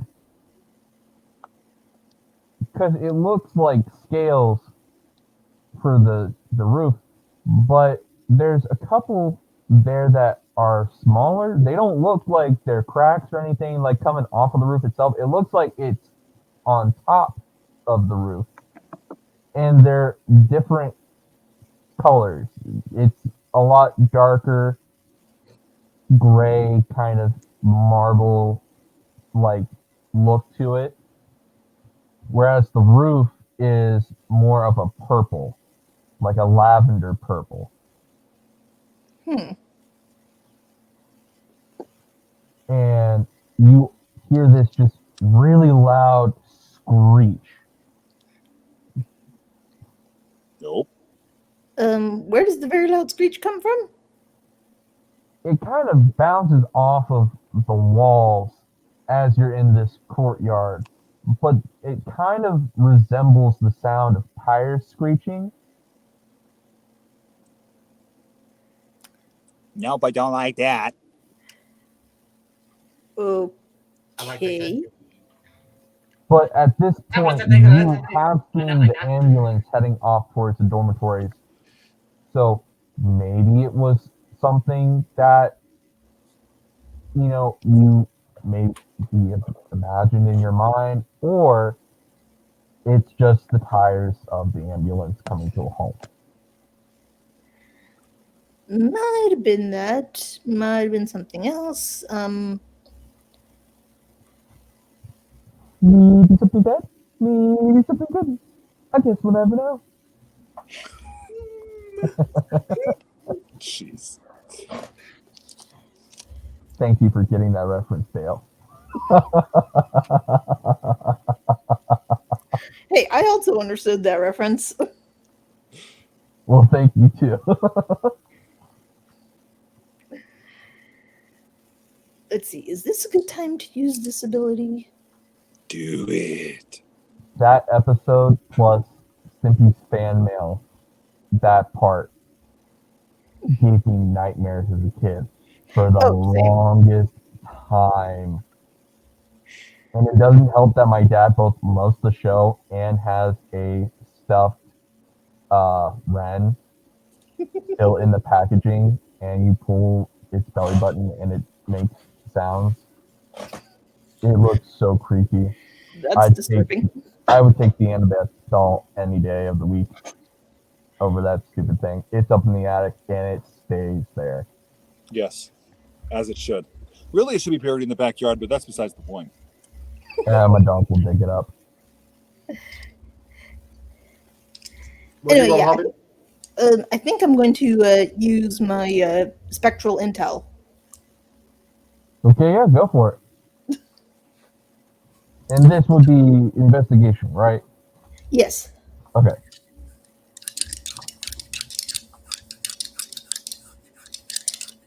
Let's see what sort of things I can discern from beyond the... Oh, not bad. 8. We have 2 people that see dead people. We just see them differently. Which is something I was talking about with Mimic. I was like, man, you guys have to have been like talking about your characters in like some secret chat or something, because your synergy between characters and like your overlapping stuff is ridiculous. But that is like so funny. In the best way possible. Dale, You guys could not have aligned up your guys' characters any more better. Dale, you're gonna love you're gonna love what I've got planned. Oh frick! No way. Are you for real? Just keep going. Okay. Ignore me. Okay. Let's go. Okay, Let's go. so, I love this. As you guys have been dealing with this loud screech, and at this point, all of you have heard this. But, Hobbit, you now know that it was amplified, not just because it was echoing and bouncing off of the walls and different structures of the courtyard, but because something else at the same time was making roughly the same sound in a completely different direction. So the ambulance is off towards the dormitories to your left. The other sound was coming from the opposite direction to your right. However, whatever the origin is away from your view.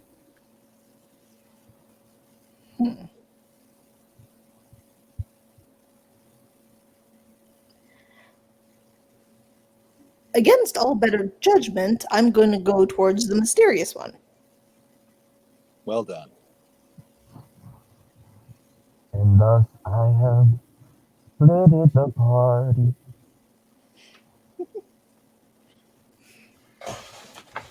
All right. Can I ask something real quick? Yeah, go for it. No. Would I have distinguished the 2 differences in noise? Because for me, I know that I would run towards it. Like, there's so much happening right now that is way too much. This is not coincidence. This is a chain of events that is escalating in my neighborhood, and I don't like that. So I want to try and get to the bottom of it so I can get more people in my door. Yeah, go ahead, and for those also wondering the same thing, go ahead and roll for investigate. Oof. That is a total of 7. 7. You also can tell that there is something else that's kind of now up and in the clouds that is out that way. But a part of you is thinking to yourself, okay, but I mean, there's airplanes and stuff. It's a very big city. You know, there's the ambulance also taken into account. It, you know, the airspace is ridiculous. Is it always cloudy? It's always cloudy and misty.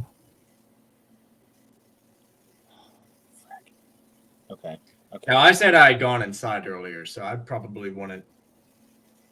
Some days, a little less cloudy, and you can maybe see the sky here and there, but it feels very ethereal to be looking out at the night sky.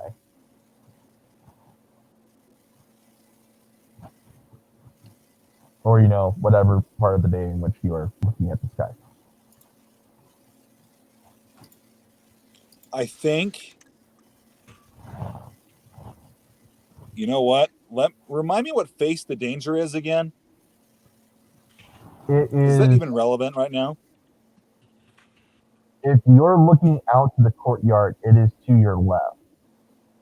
But if you're talking about where the like dormitories are, those would be to your right, looking towards the courtyard.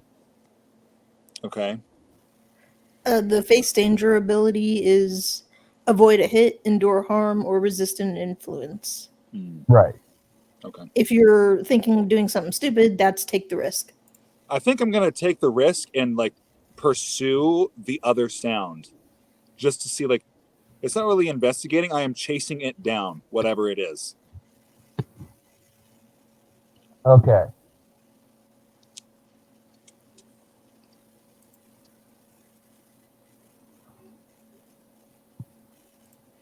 So what is your roll, sir? Oh, I need to roll it. Yep, that's right. That's another 7. That's 2 7s. If I come up with a third. So you guys are barely scraping by, trying to figure out what's going on. Yep. But that's perfectly fine. So what exactly are you trying to do to try to figure out what is making this sound? I'm looking up into the sky. I'm trying to like see the spot. Like when you hear a car crash from around the corner, you can tell that the sound came from somewhere. You kind of know the general direction. Right. So for me, I'm trying to listen and like using my best guesstimate. I'm running towards the sound on the ground, but I'm looking up in the sky and like trying to like peer through the clouds as I'm running, dodging through between people, and getting out of that crowd because I was just at the dorms, and I'm going to keep going towards that sound and try to identify what the frick is going on. I want to risk the, I guess, propriety here and just go as quickly as possible because I heard something that this cop is going to ignore because the ambulance is here and I'm just pissed at this guy. Because that's just the kind of guy he is. He's like, And so as you are now looking up at the sky, you see coming out of the clouds a flock of birds and then a plane that is doing an evasive maneuver that seems to be trying to get away from the birds. And then reaches back to a safe altitude.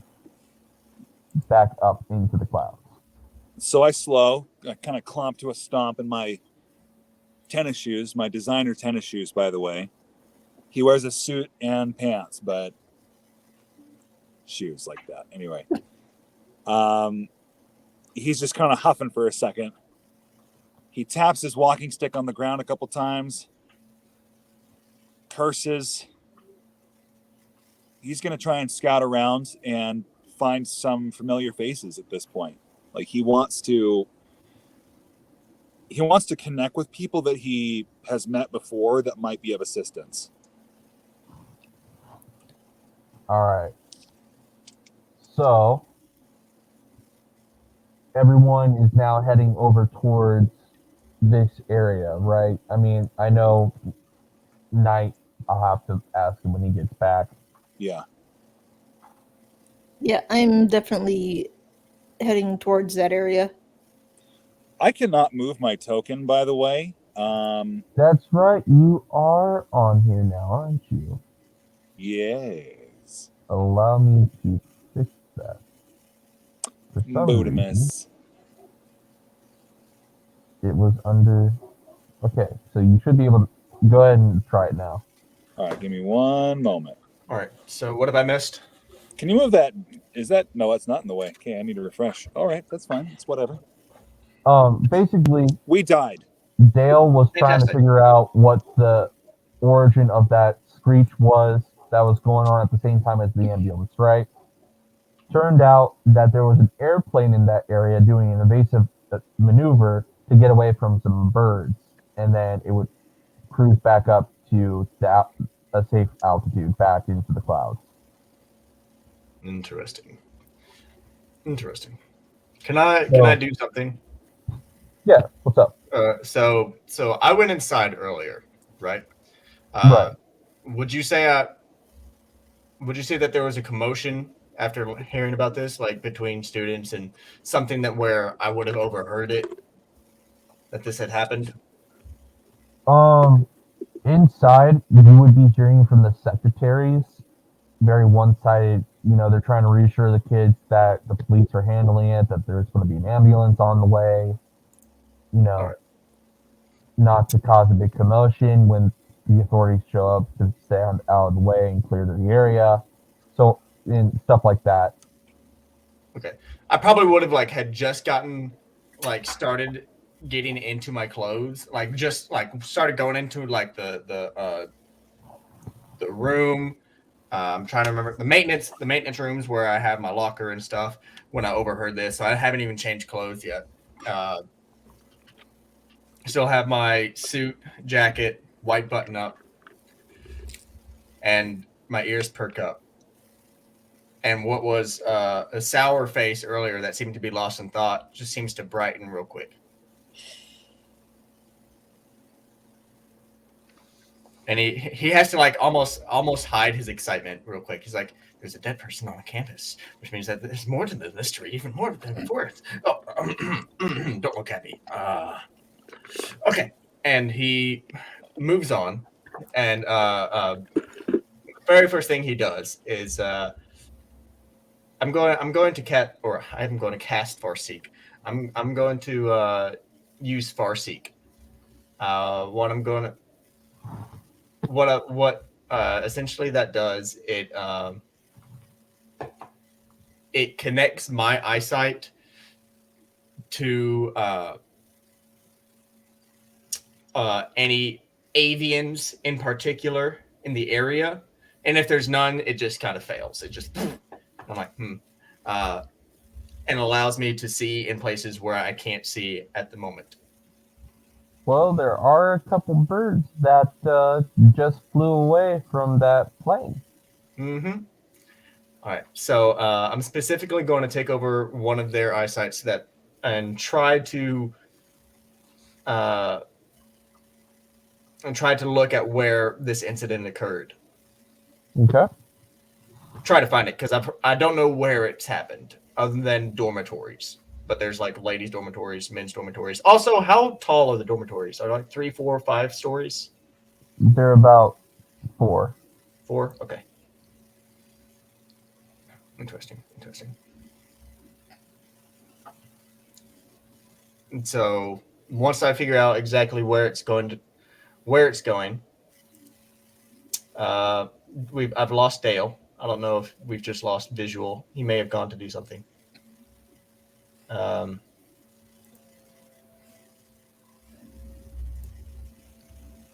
Actually, when you go use the restroom. before I drop the Farseek, can I use the let's say it's a I was about to say let's say it's a crow. That would be cool. What would you say? It's a pigeon of some kind? Pigeon. They are crows. Starling. They are crows? Cool. They are crows. Cool. Crows are one of the number one form of birds here. Pigeons are number 2. What a time to come back into that. Hold up. Give me a second. Where is it? There we go. Did I come back?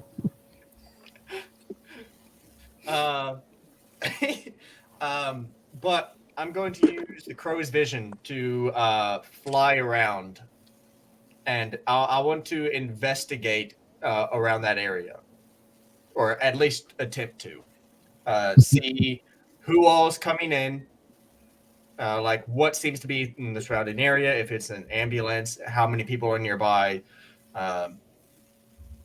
If it's just the EMT officers, how many police members have shown up, things of that nature. Okay. Go ahead and roll. Off the table. Off the table again. Stop going off the table. It is a 6 and a 3, so 9. Okay. So you aren't able to see, a whole lot. There's a big crowd over there. There's an ambulance that is now starting to, and by the way, the rest of you that have decided to go to the scene, you are seeing a cop that isn't O'Brien, kind of making sure that everyone takes a step back and everything, and is trying to be a safe distance away from the crime scene as they're now trying to tape where the body was and all of that. And they have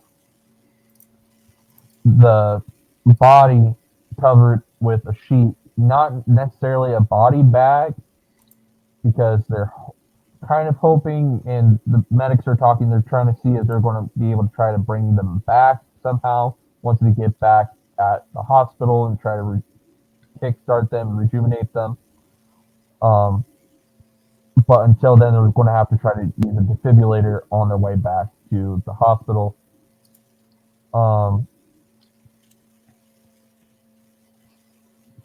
But one of the nerds that had left earlier is shaking his head, and it's Larry, Mr. Broken Taped Glasses guy. He's sitting there kind of shaking his head as if in disbelief, and he's watching them take him into the ambulance. And Knight, that's all you can see. And then as for the rest of you, you see O'Brien kind of talking on his walkie in code and, briefing them on the situation, what's going on. And Dale, you do see number 2 kind of holding his hat down, and he kind of kicks the ground. He seems extremely pissed, and he's ironically standing right beside Larry. Remind me about Larry. So Larry was one of the 3 geek nerds by the notice table talking about D&D with the biker goths. Also, what a power combo, biker goths. Yeah. Step on me, Bonnie. It's like Abby Shuta from NCIS meets biker gang. Knight, get some water. I got some right here, buddy. Don't think I didn't catch that comment. I was really hoping no one did. Hey, I already redeemed a hydrate like a while ago, so. Oh, I didn't see it. I apologize. Nice. I'm actually gonna grab water myself. I'm thirsty, and not in the ninth sense. Wait a minute. Did someone say thirsty? Yeah. I have no water. I mean, I have to go out of the room and get it. Speaking of thirsty, I'll be for right those back. watching, Thirsty. Be right for those watching the stream, make sure to check out my TikTok channel where you can catch me doing really weird thirst traps. It was actually rather comical.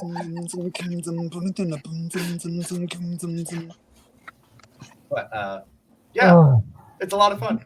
We have fun over there. Or try to, anyways. All right. So, Knight, with right, this information, what would you like to do? I'm going to drop the Farseek. And using my knowledge of do the dorms, is this one of those colleges where the dorms connects to the main buildings, or is it a separate area? Separate area. Separate area. Okay. So in that case, what I will do is I will quickly walk back outside. So on the map, is everyone? I'm assuming everyone's not in the general same area that they are on the map. They've all moved because, like, I haven't moved my person on the map. Right. I will go ahead and head over to the I'll go ahead and head over to the site, to the incident site. Okay. So you guys are now all at the site, and Knight, you are now seeing what everyone else has seen after I gave you your description. All right. Do I get stopped by anybody on the way in, or do we get stopped by like officers? Do they try to like block us? Oh yeah, they're trying to keep everybody else out that's not medical or enforcement. Can I try to sneak? Yeah, go for it. This is me testing the mechanics, baby. Ooh. That's a 6. I was going to try to convince, so The Hey, first no. fail of the game. yes. So We're rolling D6s, right? Like not D4s, not D8s? 2d6. Oh, okay. And O'Brien looks over at you like, hey, what did I say? This is an official crime scene. Someone's died here. You need to take this seriously. All right. I'll take so serious, very quite serious. It's such serious. Much wow. I will walk forward, and I'll just, with confidence, stride by O'Brien, and I'll flash him a metal badge, saying Detective Rainwater, undercover, here to investigate. Oh shit! And I will attempt to convince. Like I said, I'm flashing what appears to be a metal badge, and I'm putting it back in my pocket.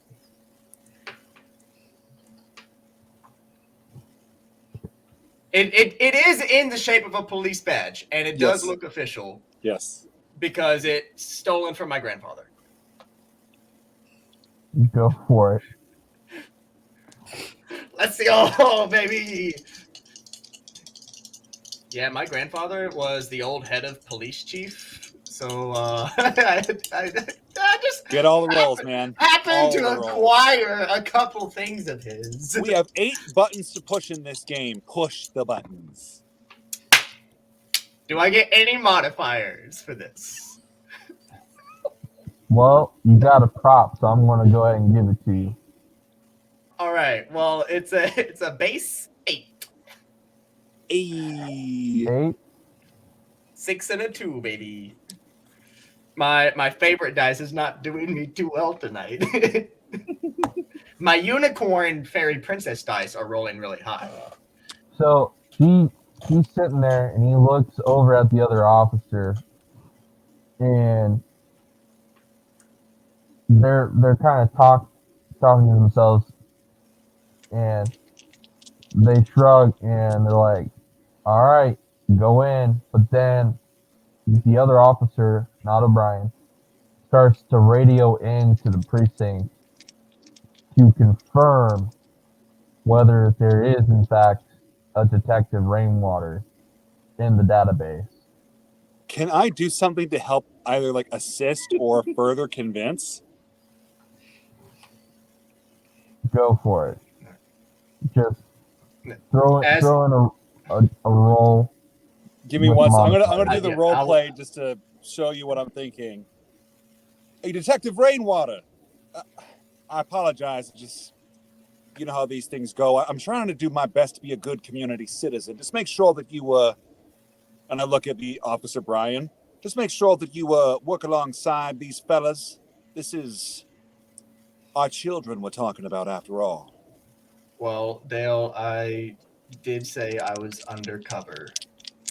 I know.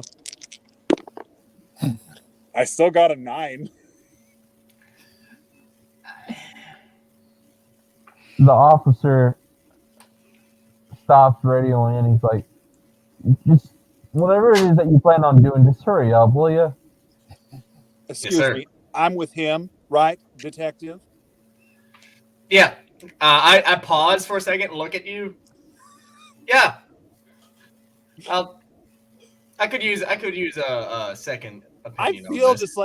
I feel like Robert used to be like this suave guy in my head, and he's turning more and more into like that greasy creeper salesman that just is like this sleazy guy. Let me just sleep. Well, that's how Crow perceives him.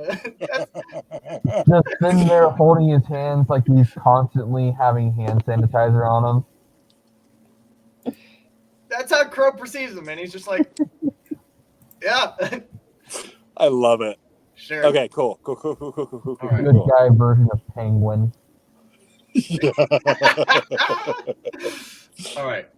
O'Brien looks over at Ellie and he goes, "Ma'am, I'm going to need you to stick around in case we need to have any questions for you." All right. So I'll immediately, once again, I'll pull up and now this is my third one of the day. I'll pull out another cigarette. You realize that those are bad for your health. How old are you, Detective? You heard what I said. Old enough. I appreciate the help, but I don't know you well enough for you to be concerned about my health. All right. Well, as I'll be long as fine. you're still kicking, that's all the health I I'll be care fine. about at this point. I'll be fine. All right. So walk up the body.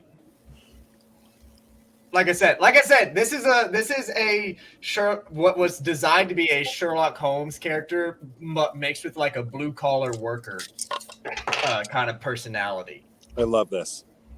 Well done. Very intelligent, able to piece things together, but also has that sense of like, yeah, sure, yeah, yep. All right. Kind of stoicness about him, or what I was trying to portray as stoicness. I could be doing it totally wrong, but I can only do things so often. Anyways, back to this. The body. It's already been moved, correct? They are in the process of moving it. They're almost all the way into the ambulance now. But they do already have like kind of like a chalk outline of where the body was. All right, I'll flag down the guys real quick. The EMT guys. They kind of stop as they're holding him up. They look over. Here, I need to examine him real quick. 2 minutes of your time, tops. They're like, all right, make it quick. All right. They uncover him real quick. All right. let's see. I'm trying to get an image of what somebody would look like. This is going to be a little bit macabre as I go to describe it in my brain. So someone falls from the fourth floor. By the time they reach the bottom, they will be going roughly 20, 25 miles an hour by the time they hit the bottom. Does he look as if he went headfirst or landed on his legs? Legs first. So definitely fractured shins, displaced kneecaps, femurs want to be cracked, but definitely the spine would be crunched in. If he hit with his legs first, intestines. Are you saying this out loud? I'm saying this out loud, and as Matthew or Knight. Intestines probably shoved up through the stomach, blood splurted out of his mouth. Multiple contusions and fractures alongside his bottom. Very gruesome scene. Yeah, how often do you get out? When was the last time you had a date? There's so many questions I have right now. Just give me a minute. And I'm going to This is also me using my ability thought to like speed up thought process to as I'm examining. I'm just rambling. By that time, I will do one more thing, and then I will pause for a little bit because I want to make sure we get some more time for our other players too. But Right. I want to, in the most subtle way that I can, I want to touch his foot, his shoe, something underneath the whatever part of him I can touch underneath the blankets or covering. That isn't too obvious. I want to use my ability one more time. It's still new to me, but I want to try. I'm feeling like I'm coming into it more as the day has gone on, and that's scaring me. But I want to try to study the past, and I want to see one relevant life event from this person. Okay. Thinking about his death, thinking about what caused it, thinking about what was the impetus, the person, the accident, whatever it was that caused his demise. Well, initiated, not caused. We just got the cause. Okay. That's a 9. So at this point in which the events have started to transpire, it is still early morning, and you can still kind of see a star here or there that hasn't quite gone away just yet. It's like early morning. And he seemed to have injected himself with something. You're not sure if it was something for like maybe diabetes, or if it was some kind of medicine, or if it was something of more nefarious nature. But you're kind of seeing this vision as if you were him. As if your eyes were where his eyes would have been. And your vision kind of gets a little shaky as he kind of goes up. He's got a pillow in his hand as he's going up to the roof. And he's looking around and he hears a screech and he goes, "Man, what the Sam hell?" And he starts screaming as this large black figure flies up past him, knocks him back, and then seems to go to black for his vision. And then it just kind of goes black from there, and you lose sight of the vision. When it cuts black, I know that that's the impact, right?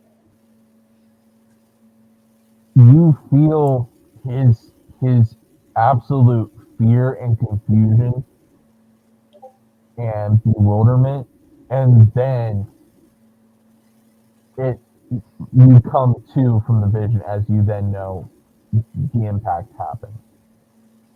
So I wrench my hand away from this guy. I'm gonna take a small step back.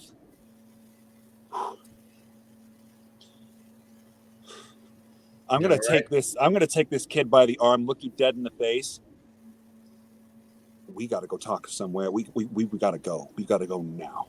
Got to go talk to. I'm not done here. Give me. I said 2 minutes of this guy's time. I'm still investigating. You figure it out, but you and me, we're gonna stick together for a little while because I think we're out of our element. Trust me when I say. Hold on. Thank you, sirs, and I'll go over to the EMT, or I say thank you to the EMT.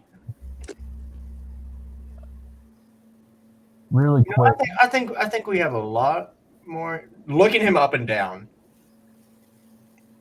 I think we have a lot more in common than I originally thought.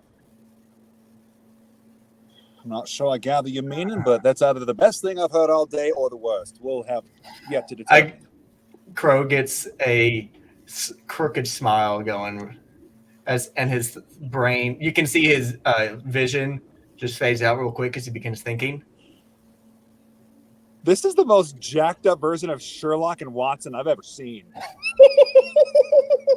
At this point, both Elliot and Tess are being allowed by the police officers to come on the scene because they assume that Tess is working with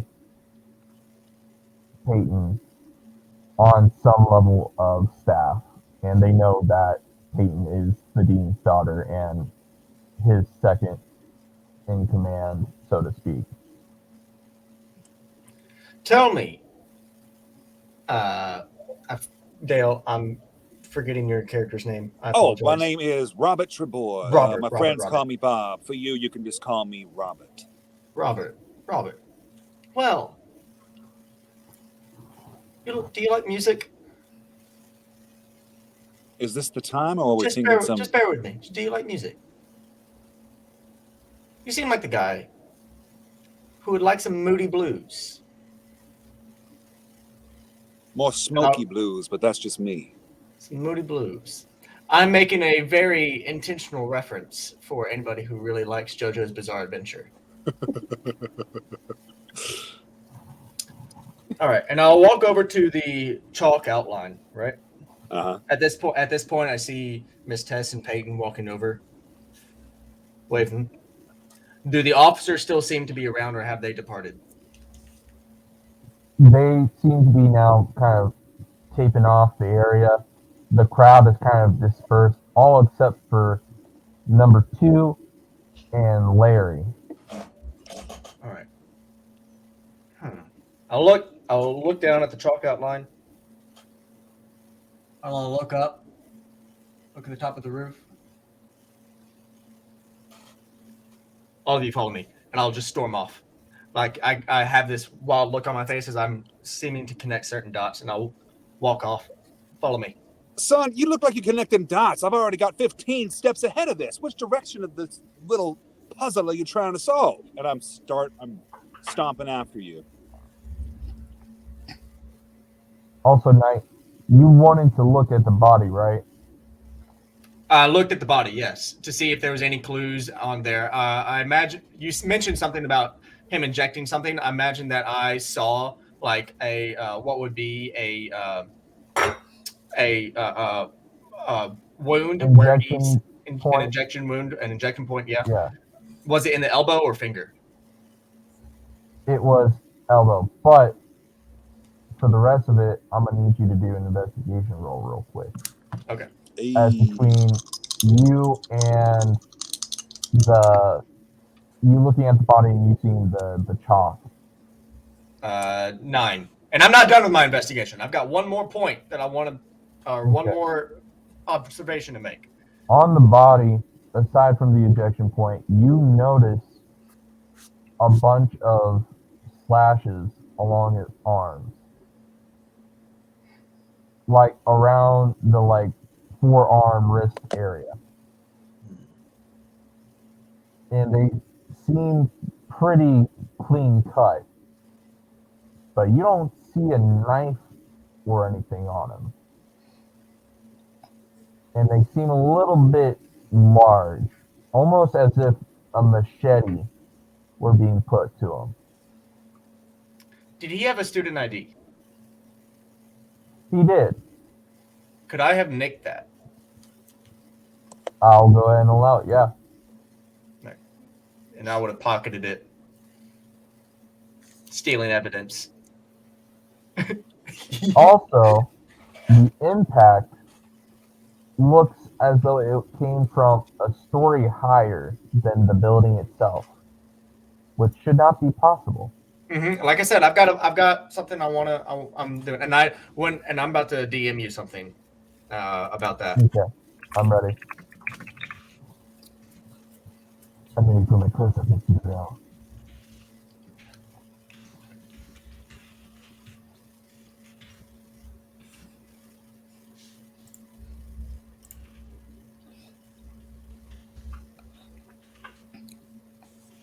And we will be coming to a break here in a second.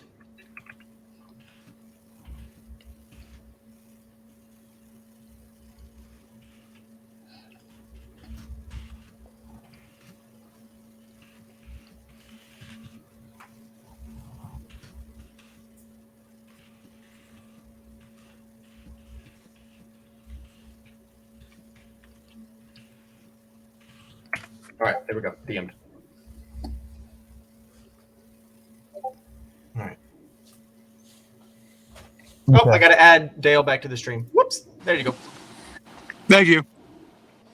You're not welcome. Get back out. All right. I hate you. I hate your stinking guts. Thanks, Mr. Yeah, go for it. All right. You read it? Yeah. Okay, cool. So you guys follow me up to the top of the stairs, and I went pretty quickly, like almost as if I was chasing after something, and I would walk back, or I would look back every now and then. So unless you were running, you would have fallen behind. But I definitely was like, follow me, and I printed off. Rainwater is giving me David Tennant vibes. And so I walk back up, or I run up to the top, and I lean over the edge. And you guys watch as I'm leaning over the edge. My head turns and watches something, and I immediately go and I begin watching something, almost as if floating around. And I get that. Are you smile on my having face some again. kind of mental fit? And without saying anything, I just slap his forehead. Mine? Yeah. And right where I slap his forehead, you guys watch as an eyeball appears, like a eyeball tattoo appears on the back of my hand and projects from his forehead. Dale, Yeah. you watch as the events of what happened replay in real time before you.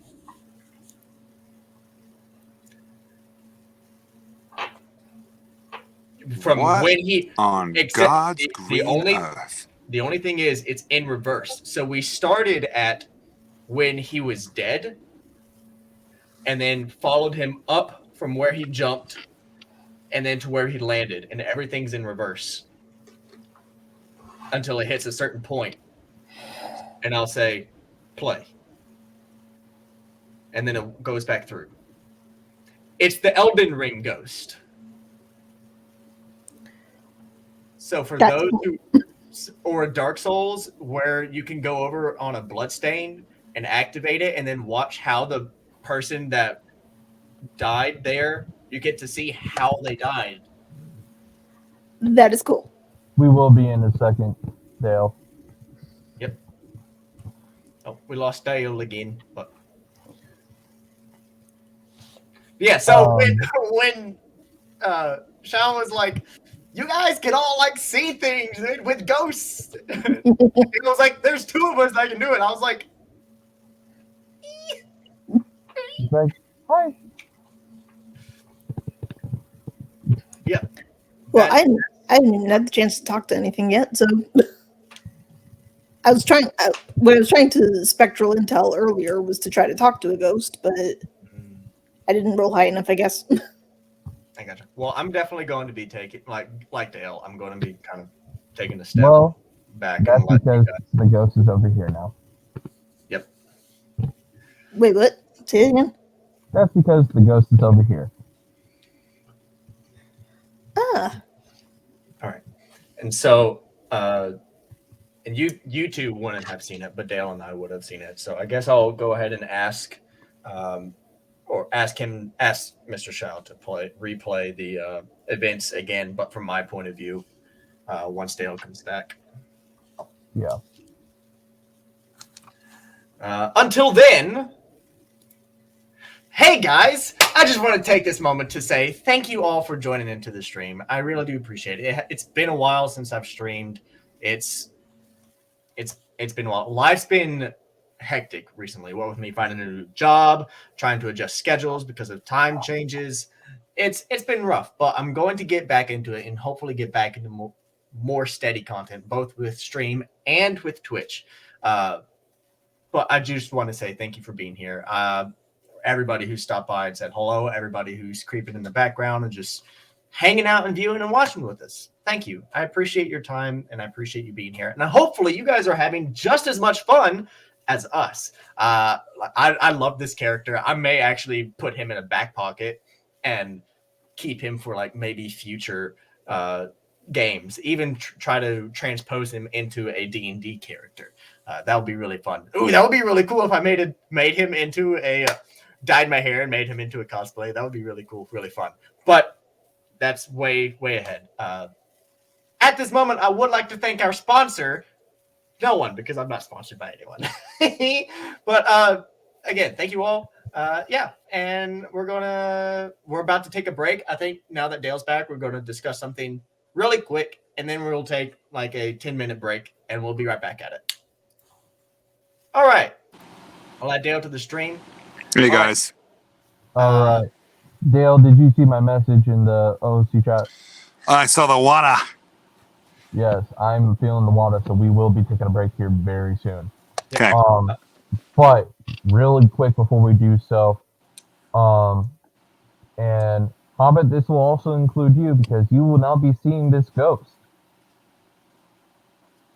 Because the ghost is doing the same thing that Knight is having Dale see. And, Knight seeing the same thing as he's performing this action. Basically what you're all seeing, and actually all of you, because the Valkyrie would be able to see the ghosts in the afterlife.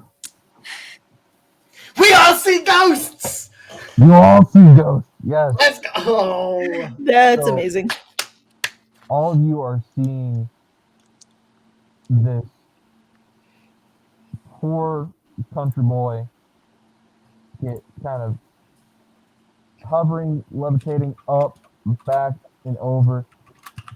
And you see, and because you guys don't really know what this thing is, but you see kind of like bird talon-like hands or claws, fingers, digits, those things, roar,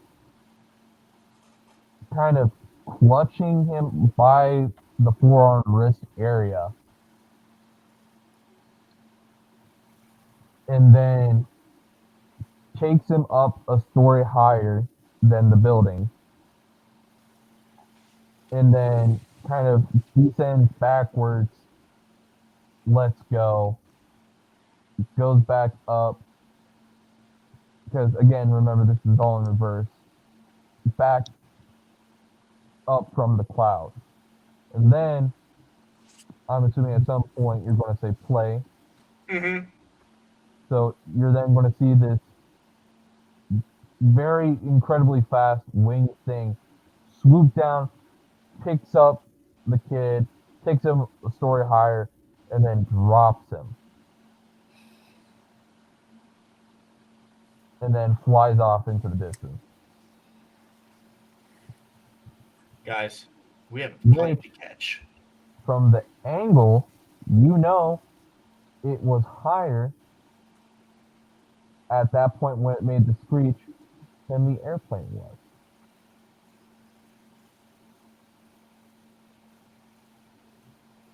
Sounds like we have a plane to catch.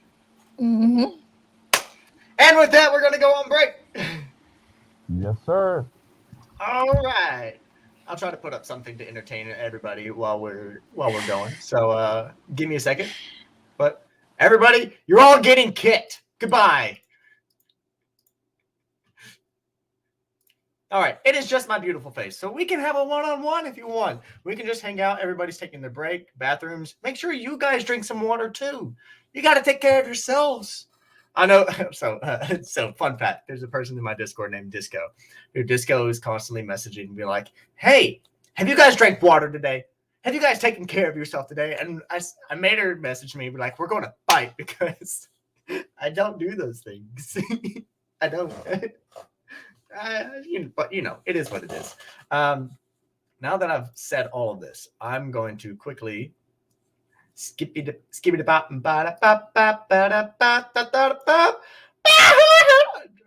So what I have to do, right? So what I have to do is I have to go into my images because apparently I've forgotten to upload this before we started because I'm a terrible streamer. I really am. I don't prepare. But here we go. Feel free to hang out. Like I said, 10-minute break, and then we're going to jump back into it. So hang tight.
All right, we should all be back. All right, we should all. Oh, stop the double audio. What could possibly So, go wrong? While I was trying to get some noise playing in the background, so if you saw me fiddling with stuff down here, like adding stuff to the stream, I added an overlay, which was what you guys saw as the waiting screen. And then I was trying to add some like rain at night music with some cars driving by, just to fill in the background audio, the background noise. But it wasn't working for some reason. But it may be a copyright issue, no matter what. And StreamYard just may be like, hey, you're sharing stuff from YouTube, so let's just cut audio from YouTube. So it may be something like that. Who knows? But yeah. But now you guys know what caused this, and you know roughly the shape of this creature, and you know the direction that it's taken off to. But there's a slight problem. As you look out on towards that direction, you see a bunch of statues here and there around the square. And yes, I did that purely to rhyme. But there are a bunch of different statues decorating the tops of buildings, both similar to the creature that you've seen and roughly is depicted in the team's mascot.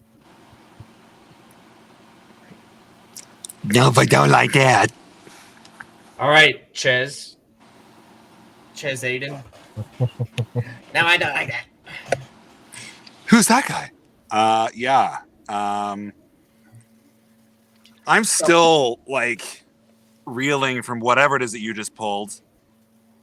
Like I pull my head away from your hand. I put my hand on your wrist, something, and I'm like, I just dropped my hand back, and I'm immediately just going back into thought, looking around, beginning to pace and just talking to myself. does everyone else around here seem to have some kind of connection to the dead, undead, or passed on? Because that was a little more illuminating than I would have liked to have seen. I mean, kind of, yeah. That was a rhetorical, young lady. What is your name? Tess. Tess, thank you. You look lovely. What in the world are you doing here? He said follow me, so I followed.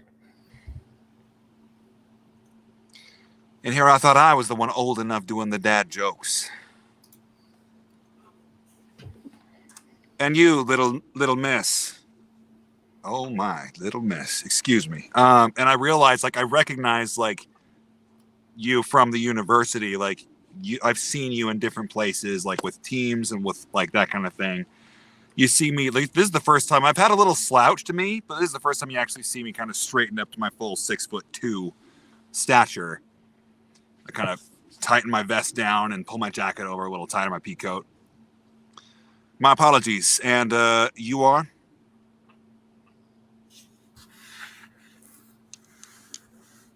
Alrighty then. Never mind. Who are you talking to? Who are you addressing right now? That was Peyton.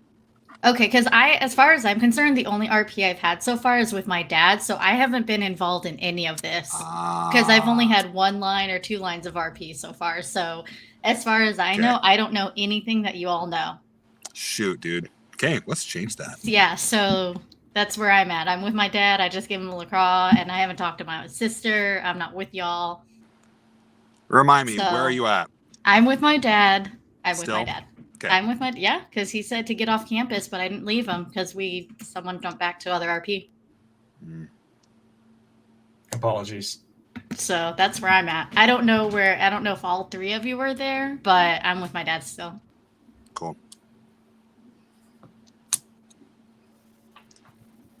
Sorry, I'm not on peanut butter and Scooby Snacks. I thought you went with the rest of the group. The RP that I left off with was that I gave him that, and then it jumped to other RP. So I haven't. That's fair. I can retcon it and say I've been there the whole time and pretend, or just say that I know it all. Yeah, because I was about to say, he did ask you to head on over in case the police had any questions for you, and then the police did say, hey, you need to stick around for questions about the student. But I think that got lost in... Yeah, and probably in my excitement, so I apologize. I apologize for not clarifying better. Likewise. Okay. Last I left off, Crow was going up in the air, and yeah, I mean, I do have my Pegasus, so I don't know.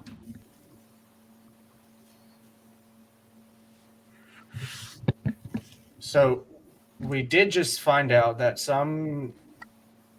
that this was not a suicide. This was not a murder. This was or could be considered as a murder. I've stopped at this point. I've stopped pacing, and I've gotten my cigarette back, and I'm trying to calm myself down, and I'm talking out loud again. So we know this is not a murder, ish, but something in the air picked him up. Something was large enough to pick up this well-endowed country boy. That was probably the wrong phrase to use there, but that was exactly the wrong phrase to be using. The man is hardly dead for even an hour, and you're busy trying to compliment him. I was saying like he was a large fellow. That's all I was saying. Then say so, sir. Keep going. Just roll my eyes. And something large enough to pick him up. Where can we go from here? This, first of all, I still don't understand everything about what's going on. I hardly understand the abilities that I have relative to how I've discovered what I know about the situation, let alone what you just did with the projector hands that you have. So let's get something straight real quick. We are so far out of our league. We need to get some reinforcements ASAP. And I think that we need to let the police officers actually know. I have a little bit of a beef with the officers here on this campus. They have been nothing but unhelpful. So, in case you hadn't noticed, detective, I had to worm my way into the investigation with you. Now, excuse me, young miss, I understand you might be new to our little band of pseudo-investigators, but this is important. So if you have relevant skills dealing with the paranormal or monstrous, great. I say we need to alert the leadership of this campus and ensure that they are kept safe. Who can we talk to? Who is close by? Are there not representatives or higher-ups, deans or something that we could talk to that are over at the scene? Or has everyone been dispersed by the least helpful group of police officers on the campus I've ever seen in my life? Did it ever occur to you that this shit's way out of their jurisdiction as well? Well, at least they're packing guns. What do I have? A pocket watch and a stick. I wave my walking stick in the air for a minute. Oh yeah, guns. That totally is super effective against ghosts. You know, how old are you, little miss? I understand that the sarcastic is supposed to end at about 19. Don't you know it's impolite to ask a woman her age? Oh, so you're a woman. She says she's a woman. Okay. Fair enough. And from there, I'll just straighten my jacket again. Anyway, since I don't know what any of this shit is, I'm going to do some research. You want to come along? Come with. If you don't, stay out of my way. I'll look at Crow. You know, I understand that I have a large shoe size, but I am not sure that I can fit that boot into my mouth at this point. What do you say? Do we continue delving deep into the investigation with this one, or should we speak to the leadership on this campus and attempt to find allies there? That would be Miss Peyton's expertise. I'm just a janitor staff. So you carry yourself like you're an officer. You introduce yourself like a detective, and now you're telling me you are a janitor. Yeah, and I'll pull up the badge that I showed him. I scrutinize it. What's it say? It says Detective Rainwater, but it's old and cracked, and it doesn't have the right name on there. Okay. I'll let you keep that secret for now. But as I said, if you were wanting to talk to anybody in the higher ups, and I'll turn towards Miss Payton, she would be the one to talk to. So, for clarification's sake, have we retconned that so you are with us? Miss Payton. That will be up to Mimic. Yeah, sure, we can. I'll just say that I came later. Okay. So that I'm here now. And then I can walk in and introduce myself like I'm coming in now. Okay. So approaching this, and you are located between like near the dorms and where the college buildings meet, correct? I would say that we would have left the rooftop and would have made our way back down. So yeah. Yeah, so down at the bottom again. So recognizing you all, I haven't had the opportunity, other than with Crow, to have many words. So just give a friendly wave. Hey, how y'all doing? Oh, Miss Payton. Miss Payton, who is this? And she'll extend her arm. Hello, it's a pleasure to meet you. I am a professor here. I'm in charge of the massage therapy program. And who are you? Oh, the name is Robert Trebore. My friends call me Bob. You can call me whatever you want.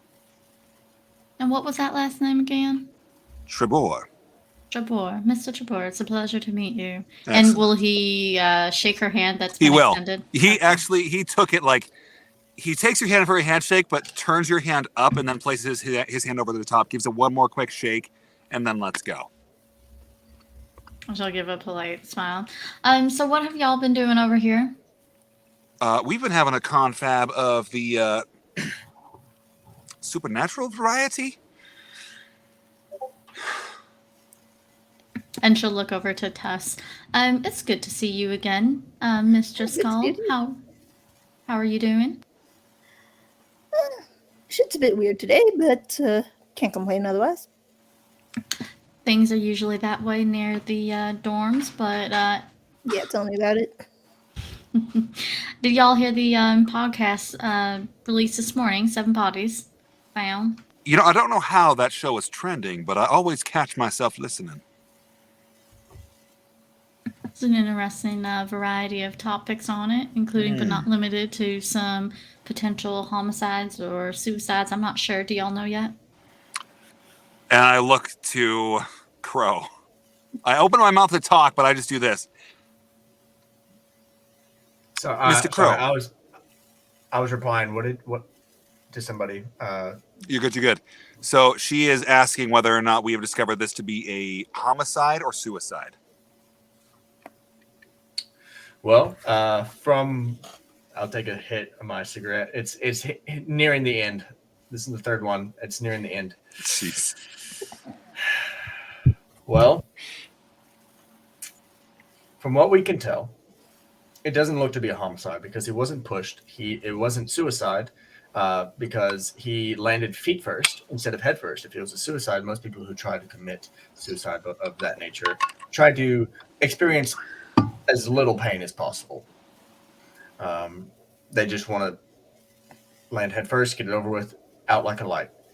And there's little emotion on Crow's face when he's saying this. It's just all very matter-of-fact, blunt, true statements.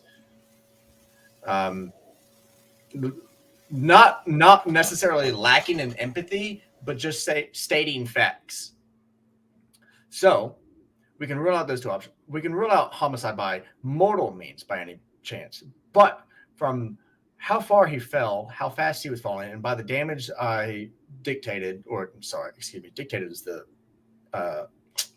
incorrect word there, that I investigated on his body.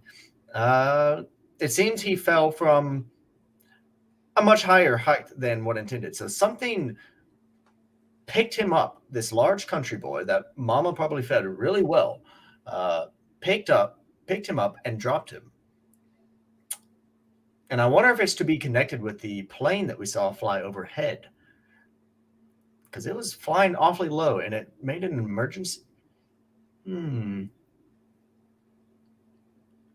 that's where he'll stop and just...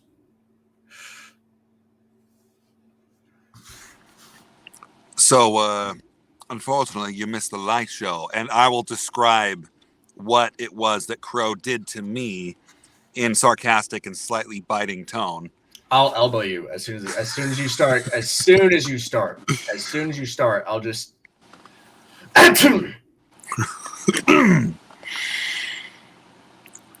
Sorry about that. Mm-hmm. And Tess, Miss Jessica, did you see this as well? With all due respect, is this really the place to be having this conversation? Should we not go somewhere a little bit more, not right in the middle of the freaking quad? Well, I know a fine sandwich shop. Could also go back to the library if you wanted, if you feel safer there. Library would be a lot more private. We could go to one of the study rooms. I think Oh, that'd be a sure. wise choice. You said there's a sandwich shop, and my first thought was, anyone want shawarma? There's a shawarma place, right? All right. But yes, we'll go to the library. Okay. I was going to go there anyway to research whatever the hell all of this crap is. And 3, 2, 1. It's glorious. Ooh, it's so pretty. I gotta move y'all Very there, but nice. TKO.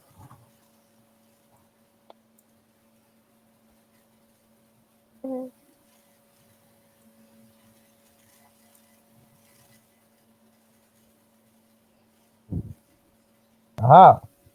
There we go.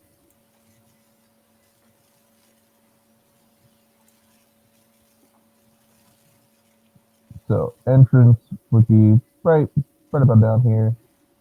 Also, I feel like I need to, for next session, change my avatar so it looks closer to the rest of y'all's.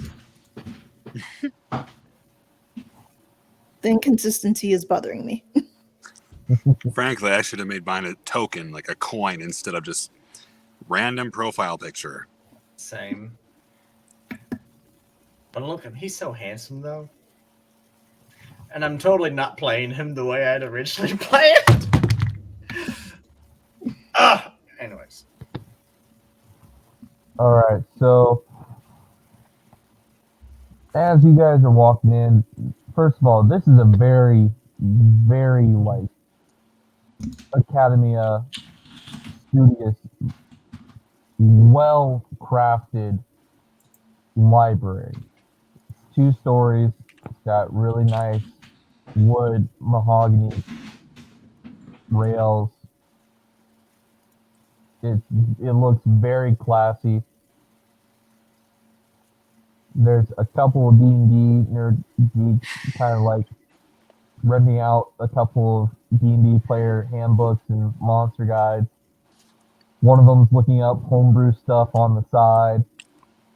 And head librarian, Miss Murphy, kind of looks between Miss Elliott and Miss Driscoll and just kind of says, if you guys need somewhere to talk, study room number 3 is open.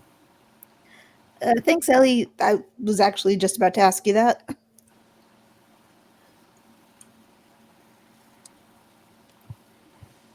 You said room 3, right? Yes, ma'am, room 3. A lot of people seem to be needing their personal space with everything going on.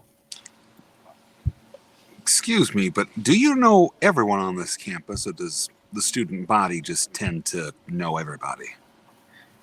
Well, really only those that really care to learn or explore, if you catch my drift. Ah, right.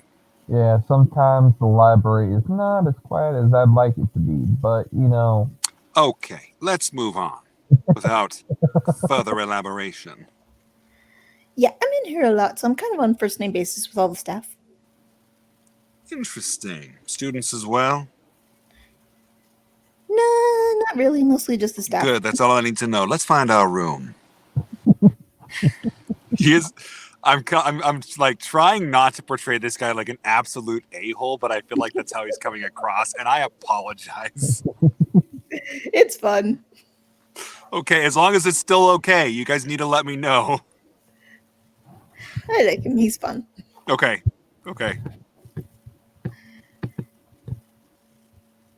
On your as we're way walking- into this room, you are hearing squabbling from the geek nurse, and they're like, why are we even called the Nox Devils anyways? It's not a devil, it's a gargoyle. Duh. Look at the way that it's posed. Amateurs. Wait, did he say how it's posed? Yeah.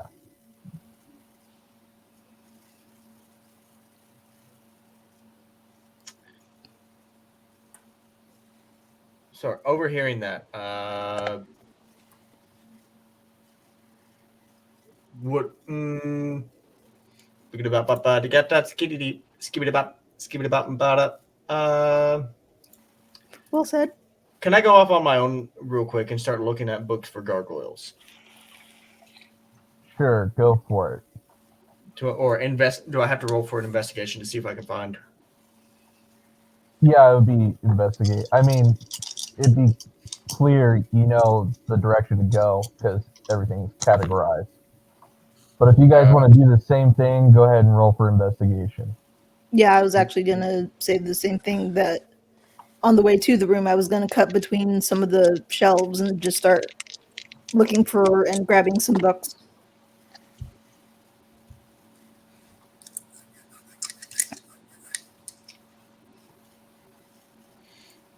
Is that a 9, sir? It is. What is with you and 7s and 9s today?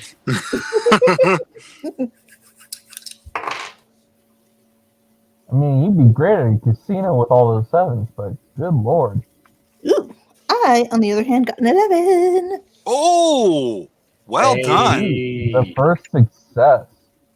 Hey, And I had a 12 earlier. True. Your first success. There, I got you, bud. Thank you. I appreciate it. Mimic, are you doing the same thing, or are you just heading off to the study room? I'm going to the study room. Okay. You do notice when you get in there, there's like a bunch of pamphlets for like suicide prevention, suicide hotline, stuff like that. Kind of like care packages for students if they want to go in there and have like a moment to themselves. That you know, the second that you walked in and saw it, that your dad put them together himself. And yeah, so that's there for you to look at if you want to look at it. Because there is a number on there, and it's 1-800-HELP. And everybody else, with the collective group trying to find these books, you come across a couple books where it's like gargoyles and supernatural beings, and then one there's like fantastic beasts, where to find them. No, I mean, but you kind of come across a couple of bestiaries, and you also kind of swipe up a copy of a certain bestiary book that the geeks might have been using as well. Could I actually change tactics on that? Sure, what do you want to do? I want to talk to the D&D group and ask them to see what their little game says about gargoyles. It might not be relevant at all, but like, you guys are all doing your thing. You're going to come and bring back whatever research you have. I'm taking the only angle that I see at this point as Robert. You're good. Okay, yeah, go. I'm rolling for investigation, correct? Yeah. Or you could convince them, be like, hey, could you possibly explain to me what you meant earlier about the gargoyle? I think that's basically, he'd be a little bit more smarmy, sarcastic, but yes, that is exactly what he would do. Coming out with a hot 7. Holy frick. Again, what's with all the 7s? These 2 dice, man. I got my like teal rose gold boy and then my brand new ones that my wife got. I need you guys to bless all of my D6s so I can go to the casino and come out like a bandit. But anyway, so they all just kind of look over at you, kind of like shocked that you're even speaking to them. And they're like, yeah, sure. And they kind of show you this bestiary book. And they're like, well, they normally sleep during the daytime. They are made of stone. They're like protectors of the night. They were originally supposed to be beheaded dragons posted in front of churches as a ward to like demons and evil spirits and all of that, as kind of like a reminder of this is what happens if you try to come after us and stuff like that. But over time, it just became like these weird gothic monster things that are still protectors, even though they look like demons. I don't know. It's weird. No. This is good information. My curiosity is nearly appeased.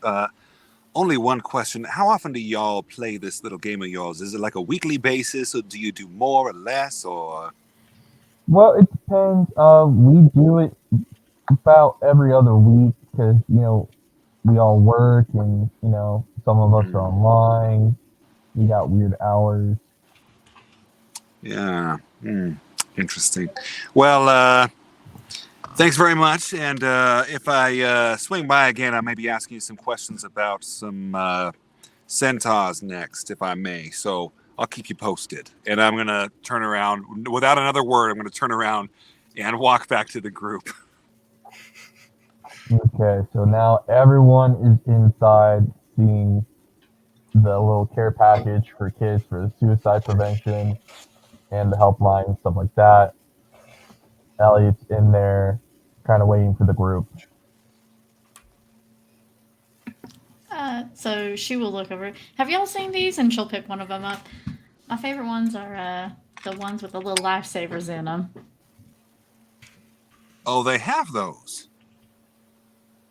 Are they the gummy kind or the ones that you have to crunch? They're the crunch kind. Usually more helpful with the stress and stuff, Well, it depends on the stress. Potentially. Tess, how have these been received with the students here when they come into the library? Mostly everyone just takes the candy and leaves the pamphlets. Well, if anything, I would say that is a positive sign, but unfortunately, if these incidences are what we think they are, it's actually more fortunate. These are interconnected incidents. I don't want us to try and deviate from that idea. Oh, no, absolutely. I don't know. It's comforting to know that these endings, as sad as their passing is, it is comforting to know that they did not choose it for themselves. To that note, my friends, I do hope that we can find out what is going on. And frankly, and I'm thinking back to what I remember and what I saw when I touched this guy's foot, and also what was projected from my head as you were doing that, Crow. thinking about the injection, thinking about why he had a pillow, why he was going up to the roof. Now, we seem to have a walking crime lab amongst us. So, Mr. Crow, if I may, how would you describe someone that tries to go to the roof of a building with a pillow, but also would be someone to, and then I will describe in detail the needle situation. What would you make of that? Were you able to ascertain by your deduction that this individual was some sort of medical diabetic, or why would he be doing that kind of a thing on a college campus? Is this even related?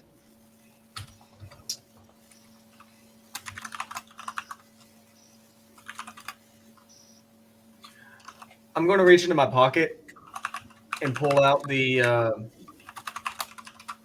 kid's wallet and ID that I nicked. Oh, you took something. Okay. Okay.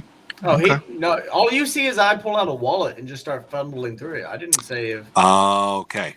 Got it.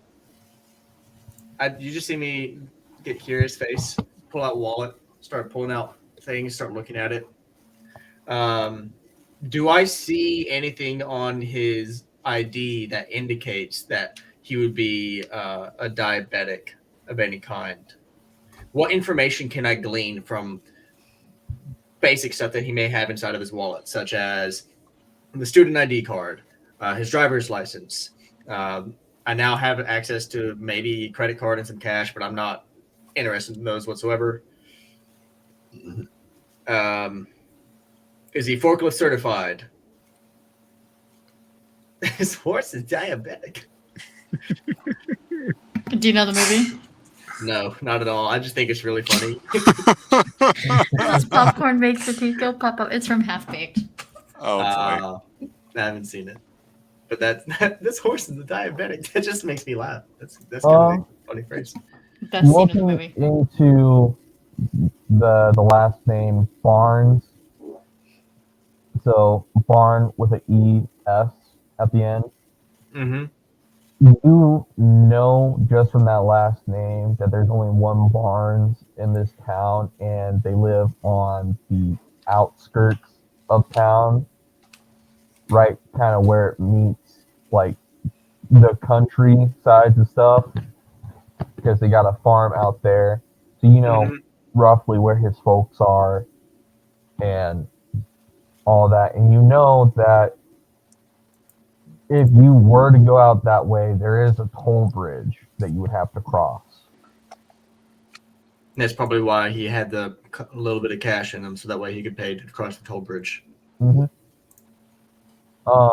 But there are no indication that he's diabetic in any way, shape, or form.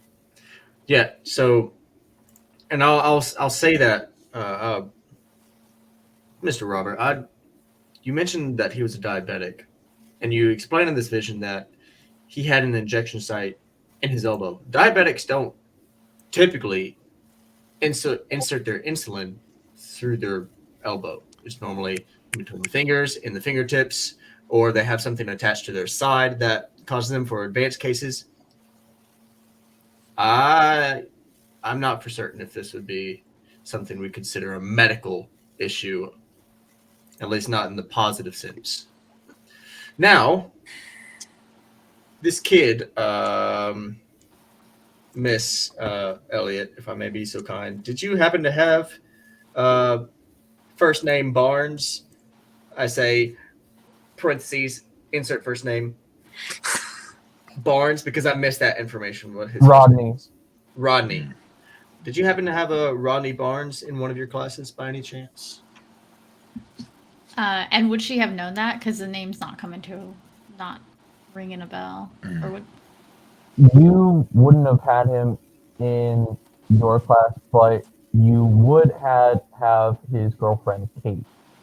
So you would have seen him there. Okay. Kind of in passing. Gotcha.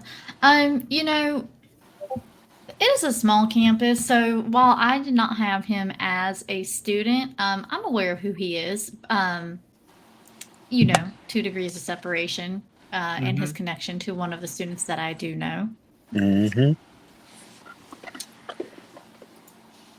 Proceed. So we know that it is not off the table, but the diabetic side of it is not relevant. Okay. I don't think it's not even not relevant. It's just non-existent. Okay. Personal opinion. No, that's fair. Can I roll a wisdom check to see if that's accurate? An intelligence check, actually. So we also know, and I'll walk over. So in this study room, you said that in this study room there was just some pamphlets, correct? Or was that something that we saw on the way in? Yeah, it was kind of like taped to the table. All right. Excuse me, just one moment, and I'll leave the study room and I'll go up and ask for a map because I do not have a map on me.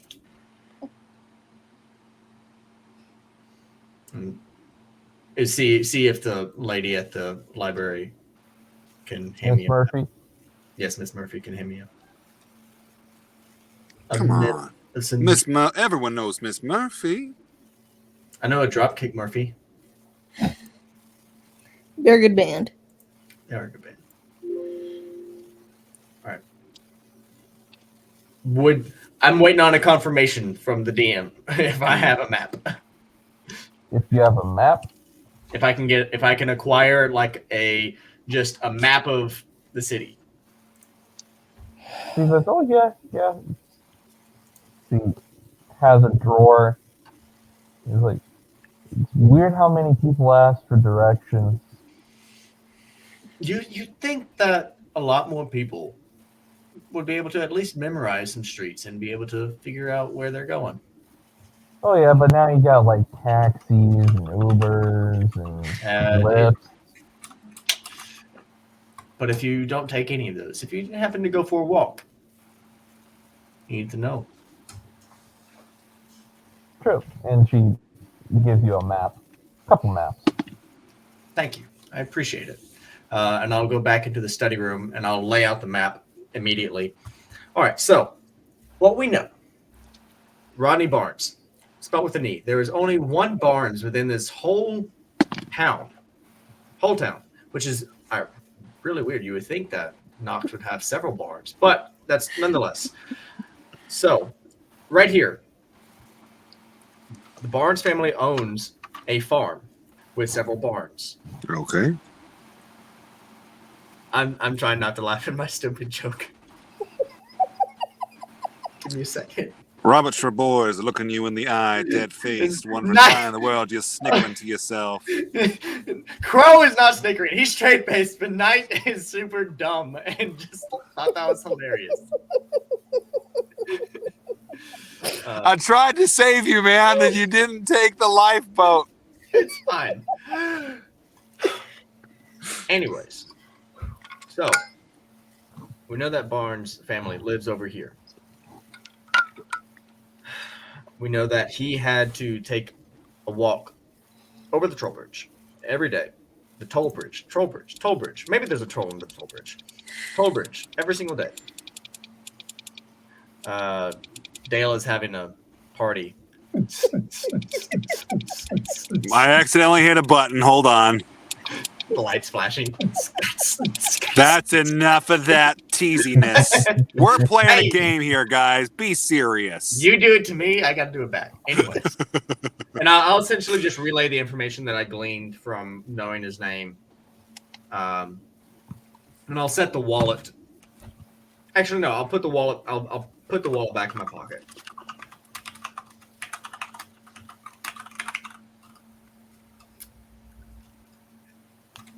Really quick, before we continue, I'm going to go ahead and give 3 of you some story tags. Ooh, shoot. Which, for your character sheets, it should be on page 1. Mm-hmm. And it'll be under the crew stuff with the health and hurt stuff in its own little category. Yes, I see it here. Okay, so for Knight, I'm going to have you have the story tag of "I'm the map." I'm the map. I was going to canonically say that I'd memorize. I know this map by heart because I constantly walk streets. I even have an ability called Friends in Low Places. That's it's my homeless network. And then for Hobbit, Book of Beasts.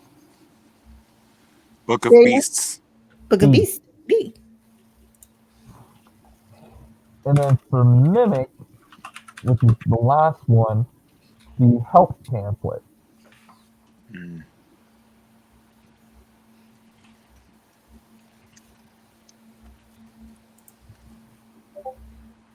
And actually, I'm going to give one to you too, Dale. And that is Zachary. Menagerie? Zachary. Did I hear that right? Zachary? Zachary, yes. As the number 2 just walks in and kind of sees you as he's walking past and he nods his head. Number 2, come here. Come here. He kind of sheepishly kind of comes in, he looks around, he's like, I know you invited me in, but it seems pretty official. Am I okay coming in? No, you need to be here right now. This is a separate issue to my own confab happening over here. This is the 3rd time that I've seen you wandering around this campus outside of work, and I think that you and I need to have a little conversation. Is that fair? I mean, yeah, sure. I mean, my best friend just died a couple minutes ago, but you know. Okay, fantastic, perfect. I need you to explain something to me, my friend. Now, I understand that your real name is Jesse. Is that not correct? No, sir, it's Zachary.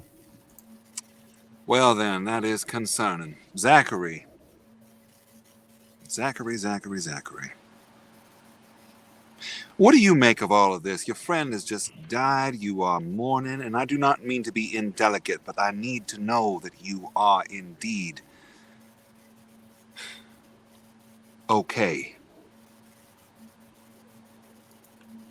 Man, I don't know what to say, to be honest with you. I told him he needed to stop using. He'd go up there, high as a kite, and just watch the stars. Told him he needed to come off from that damn place where he was going to fall right off. But damn it, I did not want to be right. That is fair. That is fair.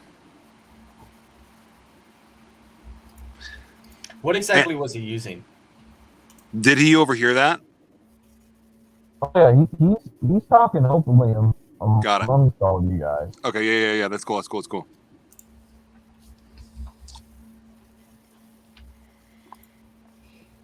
What was his vice, if you don't mind my asking? Are you privy to that? That, no, sir, I'm not. That is I okay. didn't want to ever get messed with that stuff. Well, you were wise for not doing so. Let me just say, I am sorry for your loss. And I know that he must have been a good person, because even with his vices, he did something to affect you. Bad people can affect people too. That is besides the point and poorly timed, sir. Can you go look for another book on monsters, if you would? I'm currently in a book reading. Or I say reading, but I'm just flipping through. You saw me pull out my phone earlier, send a text, and then just absent-mindedly pick up a book. You know, I heard that those D&D players over there had something called a monster manual that was quite educational on the subject of gargoyles and devils. Why don't you go over there and check it out yourself? I haven't memorized. Interesting. Why don't you go and look at this one? It's new and updated.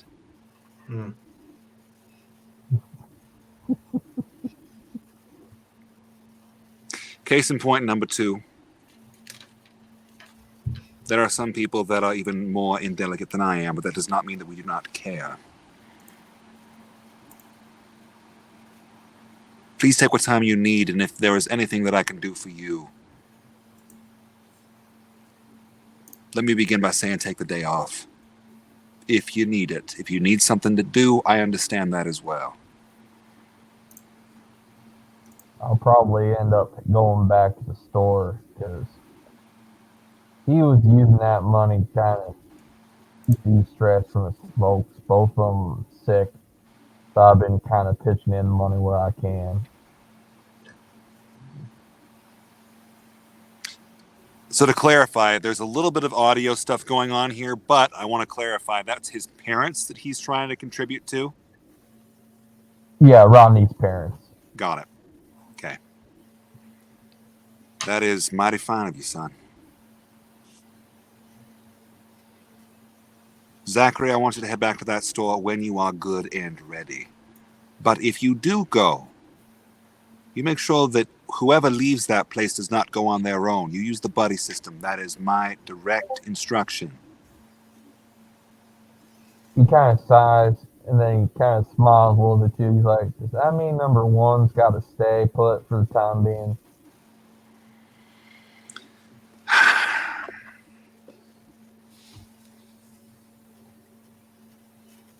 I think so. Alright, well, I'll let him know that he doesn't have a soul in his pants for nothing then.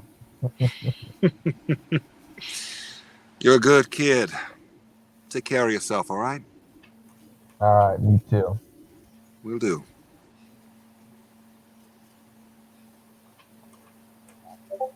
And he'll get up and he'll look at the rest of you guys and be like, any of y'all got any questions for me before I head out? Everyone meets Zachary. He's my number 2. Not the bathroom sense, but there's already a number 1 at the store. I tried to fire him, but I just rehired him apparently. But regardless of the point, this is Zachary. Zachary, group, Zachary. What do we call ourselves, by the way? Anyway, there's a lot of questions here. This is the group. Crow, Tess, and Miss Peyton. Nice to meet you. And I'll extend a hand. He'll shake it. I would like to scan him. Oh. Go ahead. What about my dice? Just gathering basic information about him. Okay. Hey, I rolled a Dale number. Except I'm going to get a +1 and make it an 8. Hey. Sorry, what was that? I rolled an 8. An 8? You know that he's a straight shooter, hard worker, willing to put where his money... Where's our heart is? Willing to put his money where his mouth is. And, you know, he's brutally honest when he's got to be. Absolute straight arrow.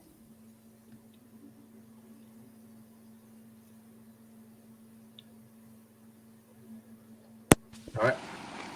I'm going to slap him on the shoulder. Sorry. I just said my condolences for your friend, and then I went back to my boat. Before he goes, I'm going to slap him on the shoulder and use my skill once more.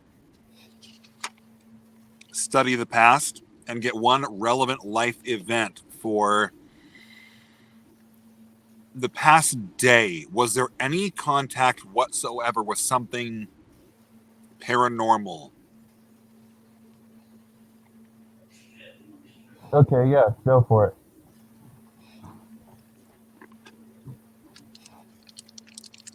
I said that today was Thursday, right? No. That is a solid 6. As in, no, you did not get that information. Got it. Okay. Really, all you can kind of get is that they're by a brick wall and they're arguing for like what felt like the thousandth time that Ronnie should stop using and that he's got to focus more on his parents and, trying to get him back to health and everything. Even though they're just as sick as Rodney at this point. But, Rodney's not having it. He's getting stressed out and he leaves.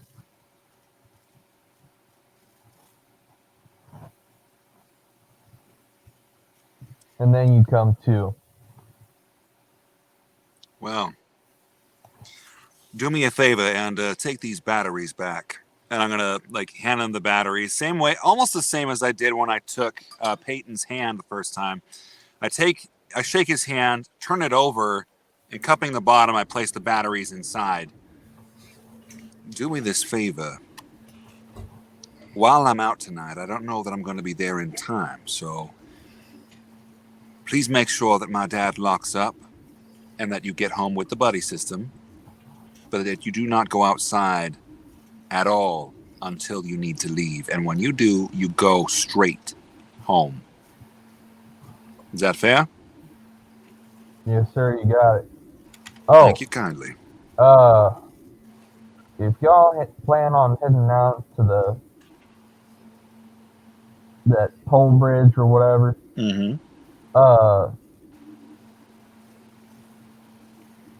don't know, they got a weird sense about payment. You can kind of bribe them pretty easy. I mean, just give them some food. It's hard for them to get like delivery services out there and shit. Just offer them some food, or they don't get to talk to people much. Like entertain them, or bribe them something. And did you make a toll bridge into a troll bridge? I was about to say when he heard this, Crow snapped the book shut and looks towards Zachary. He goes, "Tell me, Zachary, question for you. What do you know about trolls?" Oh, that is pretty. Hold on. Let me adjust this for a second.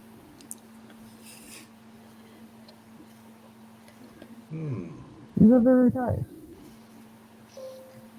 Let me save them so I can add them, please. That would be great.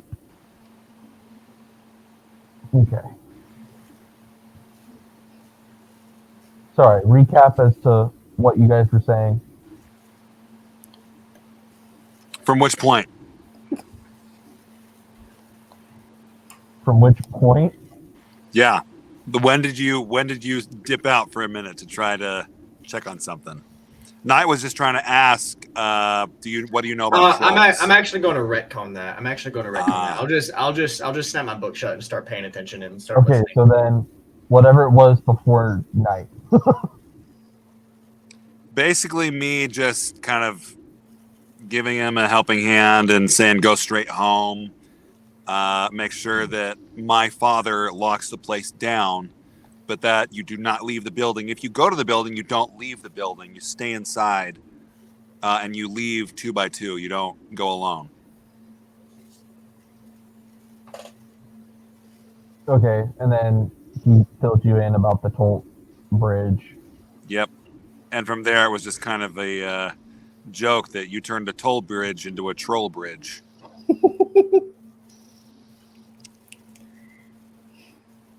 I can neither confirm nor deny that statement. And that is all I have to say about that. Alrighty. I just Forrest Gumped you. That's fair. All right. Talk to you later, son. And from there, I'll give him a pat on the back again, and I'm going to face the group. And, well, did we all catch that? Mm-hmm. I got a feeling that I'm going to need something real quick for our adventure. And I'm going to actually go over. This is my gut instinct as Robert, but I'm going over to the table with the D&D players, and I'm going to get out my wallet, and with cash that I have got from my store, I'm going to place down a 10, look them in the eye, a 20, look them in the eye. Oh, sorry, another 10, and then one final 10. I'd like to purchase that Monster's Manual from you, or at least to rent it. Is that fair?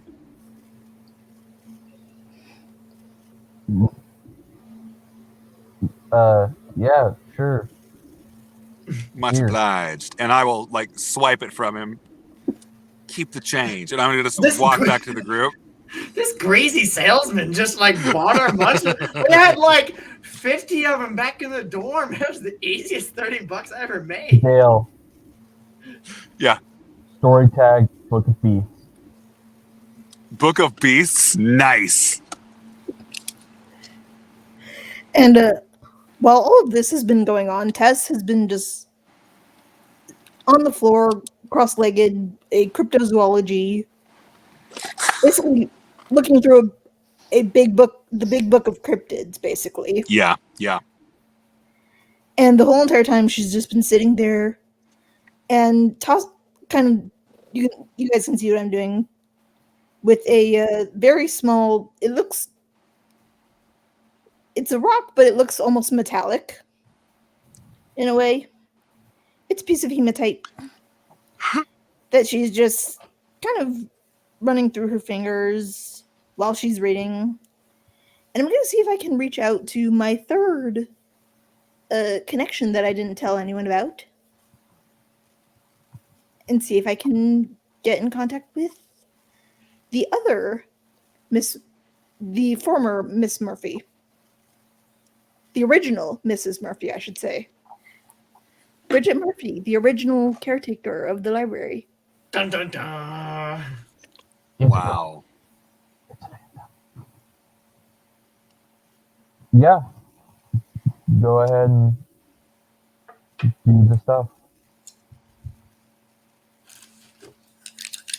Alright, so this would also count as spectral intel, right? Yeah. And can I use my box of rocks possession? Yeah. Sweet. So that's a +2.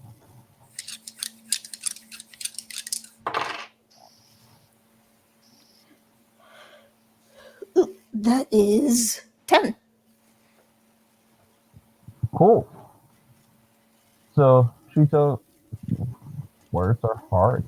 She shows up and she looks over at you and she's like, "Yes, darling, what do you need?" Bridget, my friends and I got a little conundrum. How are things on your end? Quiet, loud, particularly 7 deaths in the past, however long it's been. seven deaths in the past, what's the actual time frame? Mm-hmm. I mean, within the last couple weeks, it's been a little hectic here and there, but I mean, most of these deaths were gang related, if anything. Yeah, but these are very specific people plummeting off of buildings. Well, I mean, the first 4 were gang members of one, and then 2 were of the rival gang, so there was probably some conflict there. And then the 7th one was the pretty boy officer. Mm. And then you got this poor sap now who's just trying to, decompress or whatever you kids call it nowadays.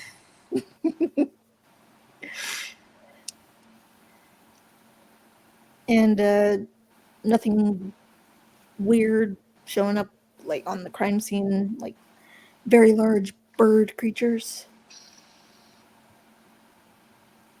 Have you been getting high as a rock too? No, I promise you have not. I've been a good girl.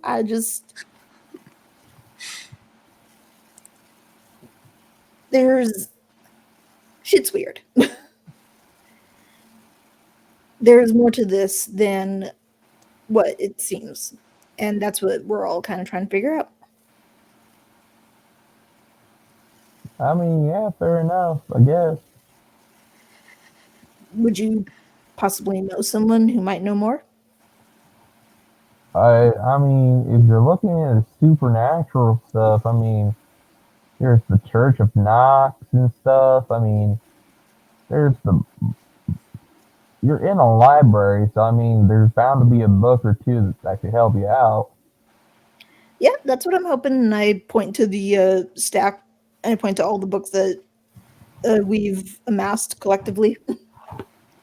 I'm hoping there's something in one of these. Yeah. And then she sits there and she goes, you know, as big as this city is, sometimes you might need to think of what's beyond the city and, you know, kind of think outside of how a Knox City member would think. Outside the box, if you will.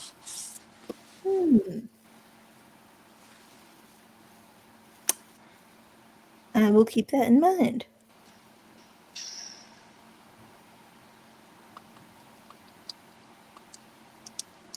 And with that, she kind of just dissipates. Thanks, Bridget. I will talk to you later. I'll keep you posted. Bye, Bridget. We'll catch lunch tomorrow. I mean, probably. I love Bridget. She's my favorite NPC. Can we adopt her? That's playing poker with the gal.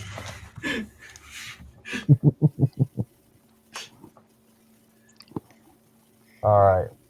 And by the way, during that whole entire conversation, the room got noticeably cold. I'll pull my jacket a little closer, and actually I'll like shove my hands into my side pockets of my pea coat, and I will wrap a scarf around. I light up a cigarette. In a library. In a library. In a library. As a janitor. No. Shit. I'll be fine. All right. So that was both not as helpful as I was hoping and more helpful than I thought it was going to be. So, what exactly happened, Shea? Just talking to an old friend of mine. Right. Creepy death speakers all around, I forget. If I may be so bold, could you share with us what you gleaned? What I gleaned is a little bit more information on the victims. Most of them, it's all like gang related. You got a couple of guys from one gang, a couple of guys from the rival gang, but then there was the cop, and then the guy today.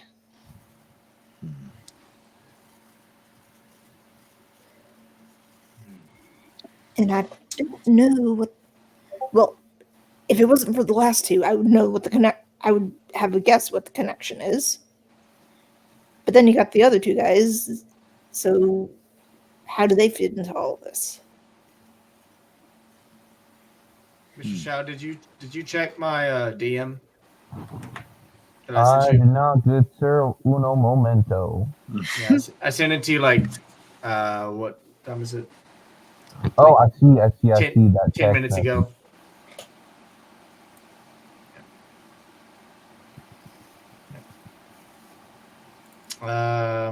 So what clues do we have?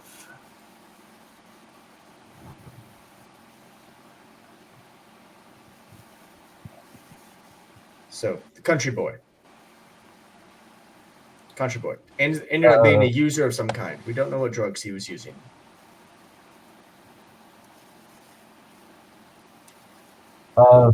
He he messages back, speedball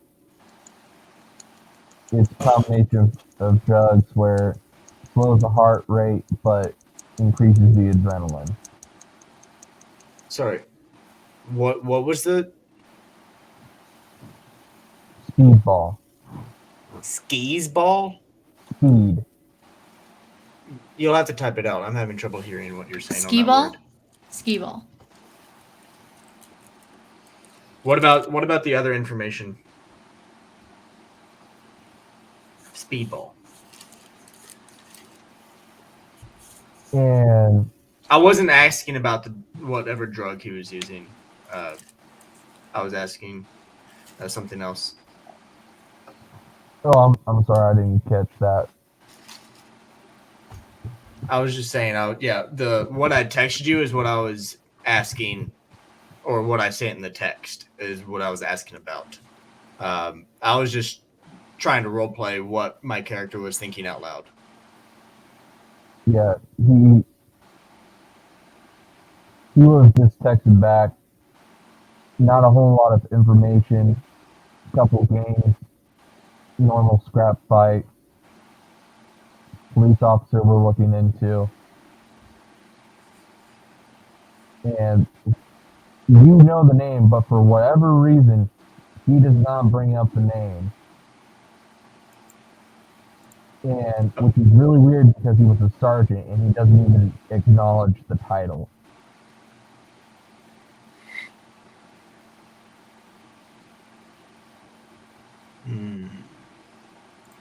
Weird.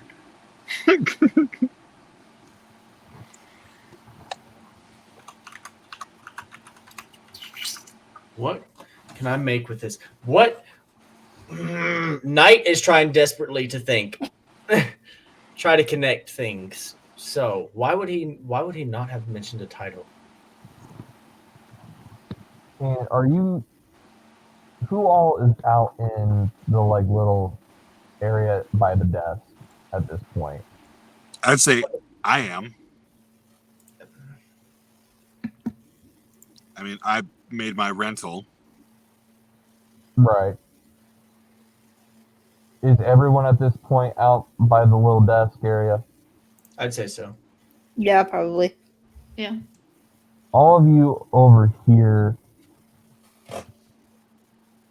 Zachary, kind of on his way out, he looks over at Miss Murphy and he goes, "Ma'am, I got a question for you real quick." And he sees, or you all see that he has one of those pamphlets similar to the one that Mimic's character now has with her. And he's like, "I am not exactly tax savvy. I understand this is supposed to be a phone number, but how does one text help? And that's supposed to call somebody?" I'll walk over there. And he looks over at Crow and goes, "Oh, hey." Hey, bud. So, fun fact. The way it used to work, right, is that... Here, let me see your phone real quick. He hands it over. All right, and I'll show him on the numbers. And as he hands me his phone, I'd like to scan him. Not at all putting an age on any of us for knowing how this works. But yeah, I'd like to give just a quick scan.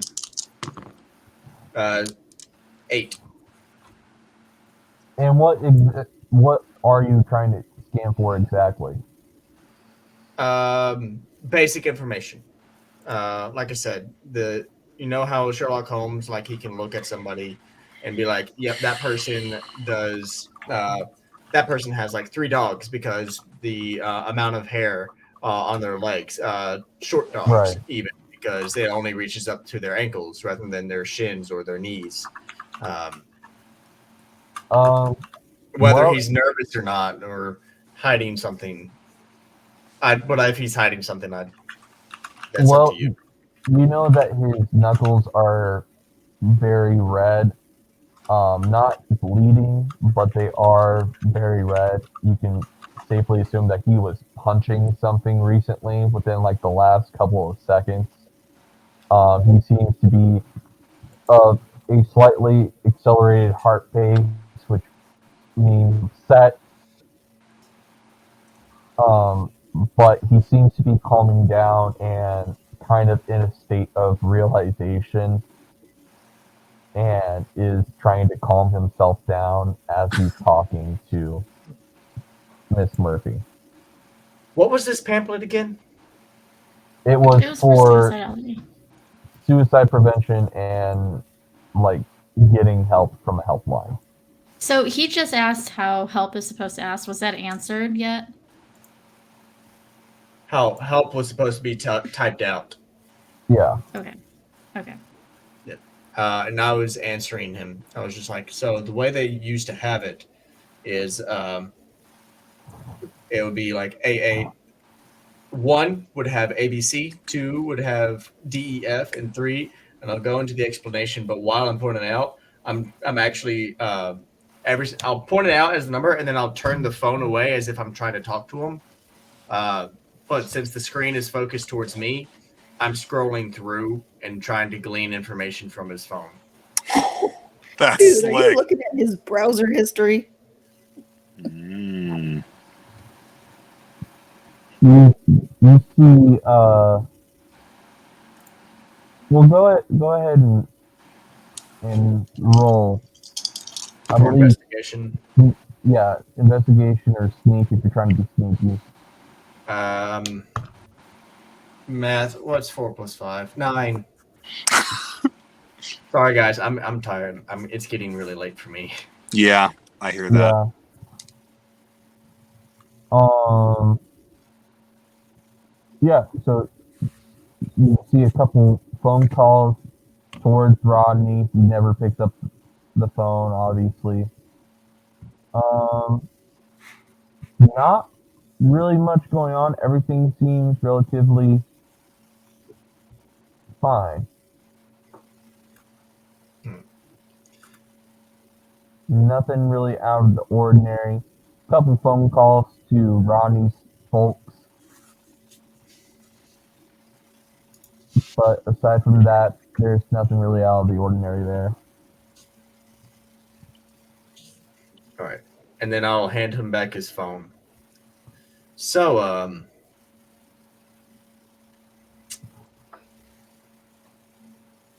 how am I going to word this?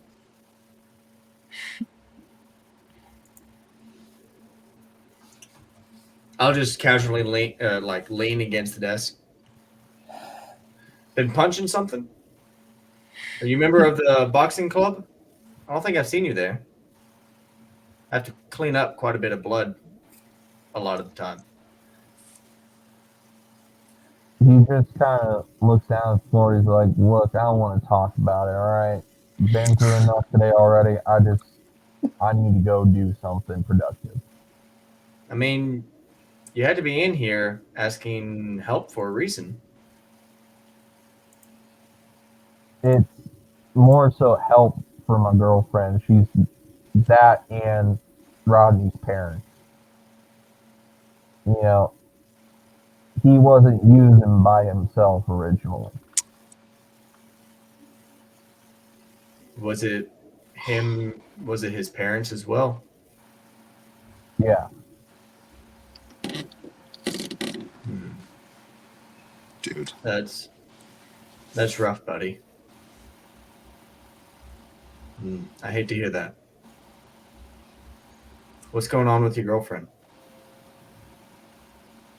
I don't know. She's taking this a little bit too much, all at once, too fast. Was she Trying afraid to to be there. Sorry, go ahead. Trying to be there for everybody. She's spreading herself too thin. Bless her heart, but she's just too kind sometimes. She needs some time for herself, and she needs help recognizing that, I think. Yeah, definitely. Definitely. All right, well, best of luck to you. And if you need anything, I'm around. You can always ask me. And he nods his head. And he's got a backpack on, and it's got like this large line of numbers and S's. If any of you want to write this down. Let me get to my doc. Where is it? Oh, before you go, would you? We do. One of the teachers is here. Would you like to speak with him? I know she deals with the students that need help. Would you like to speak with her? Miss Elliott's just sitting over there. If you would Yes, like. that is correct, Elliot. Peyton Elliot Mimic. Yes, that is correct. With the she sent a DM. Got the it. girlfriend. Oh, private chat's blowing up. So that is Kate. Oh. I'm taking notes this entire time. I was like, suicidality. I know about this. This girl, she's connected to my NPC. I'm like, let me talk to her. Now, let me talk to him. I'm like, this is my time to RP, man.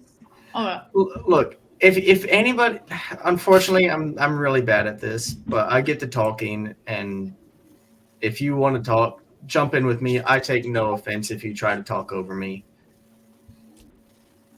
I'm getting all the information. I just get to talk to him now. All right. Yep. I'll Nice. step back. It's like outsourcing. So Zachary, this is Zachary, correct? Yes. So My Zachary. Treat him your nice. Zachary. No, What is his so bad. girlfriend's name? Amanda or something? Kate. Kate? Kate. Kate. So Zachary, how are you doing? You know, I'm doing all right as, given the circumstances and everything. I just need to work stuff out.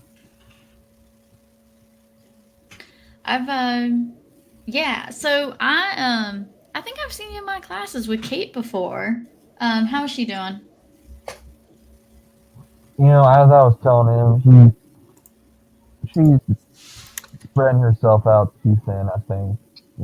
She's trying to be there for everybody, but, she's not taking the time for herself. Yeah, I can see how that's difficult to manage. So when are you gonna see her again? I don't know. I want to give her space, but at the same time, I don't want her to be alone with everything going on. And, gangs are getting more riled up than normal. Or at least it seems that way. I'm not part of that crowd, so I got no clue on the matter.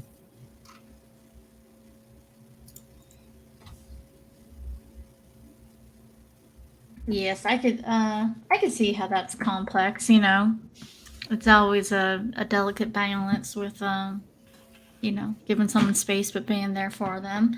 Do you think that there's a mutual friend that you have that could check in on her, or a time that you feel would be a safe amount of time before checking in with her? Or would you like me to check in with her? I think it'd be great if her instructor would be able to check in on her. She does kind of look up to you as a mentor. But other than me and maybe her mom once every blue moon is the only kind of people she talks to on the regular. Yeah, well, she's always been a pleasure to have in class, so I would not want to see anything happen to her. And you've never been anything but short of polite. So just consider this one a freebie on my end, and I'll be happy to reach out to her. And if you need to find out anything from me or anything of that, or check in with me, you are welcome. My office is always open. When I'm not in class, that is. He nods his head and he says, "Thank you kindly." And so I'll catch y'all later. And he said, "Mr. Trebore, I'll be on my way over to the store now." Take your time, but go with purpose. And again, for the long list of numbers and S's and all that, if you guys are ready to write that down, let me know. Yes. Mimic's like, I'm ready. Let's go. Which is good because there's quite a few of these. So it starts 2-8, 2-4-S, 2-3-S, 2-6-S-2.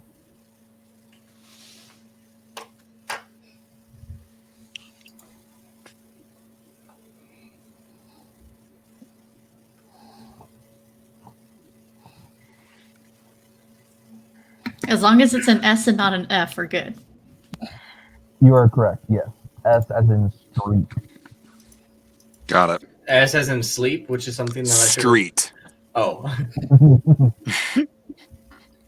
Okay, so Sierra, I wrote down Foxtrot. We're getting to the closing point here. Yeah. 4 hours, yeah. But would you all like to head out to the next location? And if so, where would you like that to be? Because we have now mentioned the burger place, the sandwich place. We have mentioned the Church of Knox, and we have mentioned the toll booth. Personally, I think we should hit the toll booth. There's a lot of lines that are being crossed over in that direction for all these little plot threads. So at least for me, I think that'd be a great place to go. Hold on. You said the Church of Knox? Yes. Yes. I'm trying to. Did you say before that there were gargoyles on the church? Yes. Oh shoot. I would personally like to head there, but if we decide to go to the Troll Bridge instead, We're going to the Scientology church. Let's go. Let's go to the Scientology church. Let's go. All right. Yeah. Don't go in. Besides, Is that where we pause, or are we going to go through this next segment? We'll go through this next segment real quick. Awesome. Let's do it. Besides, if we go to the Troll Bridge, we have to bring something to bribe them, so then we would have to make a pit stop at the sandwich place anyway. It's true. It's true. I think we can hit both the church and the folders because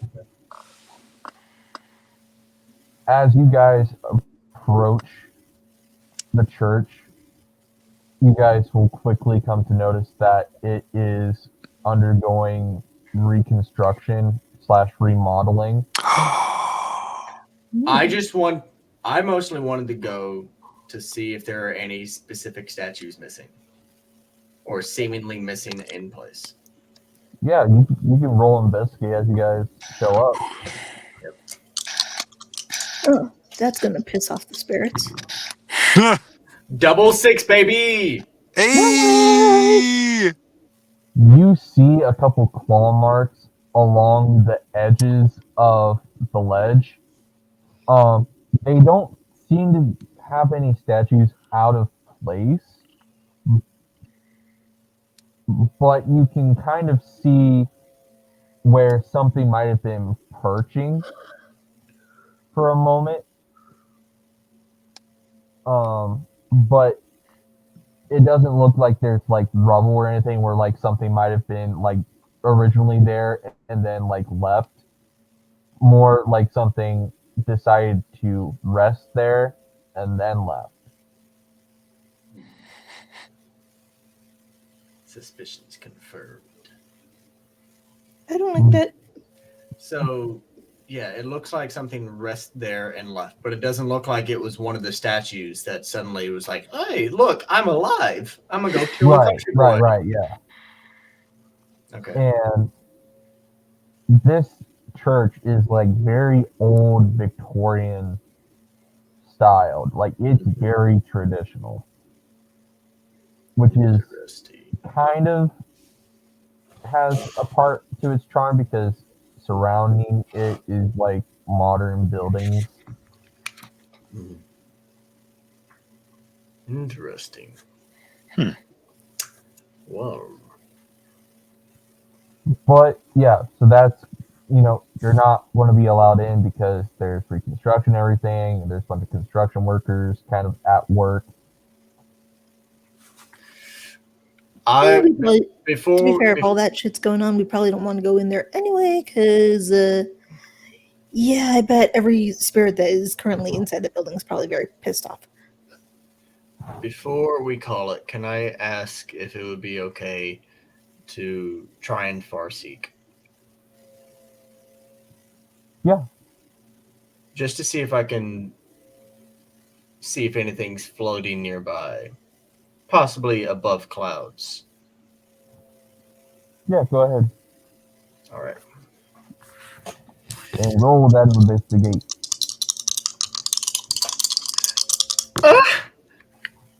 It's a 3. Yeah, that's what you get for that. Yeah, double 6. Yeah, I was on. As soon as I started rolling, I was like, man, I'm just not going to work. That was karma and justice at its best, ladies and gentlemen. Well done. All right.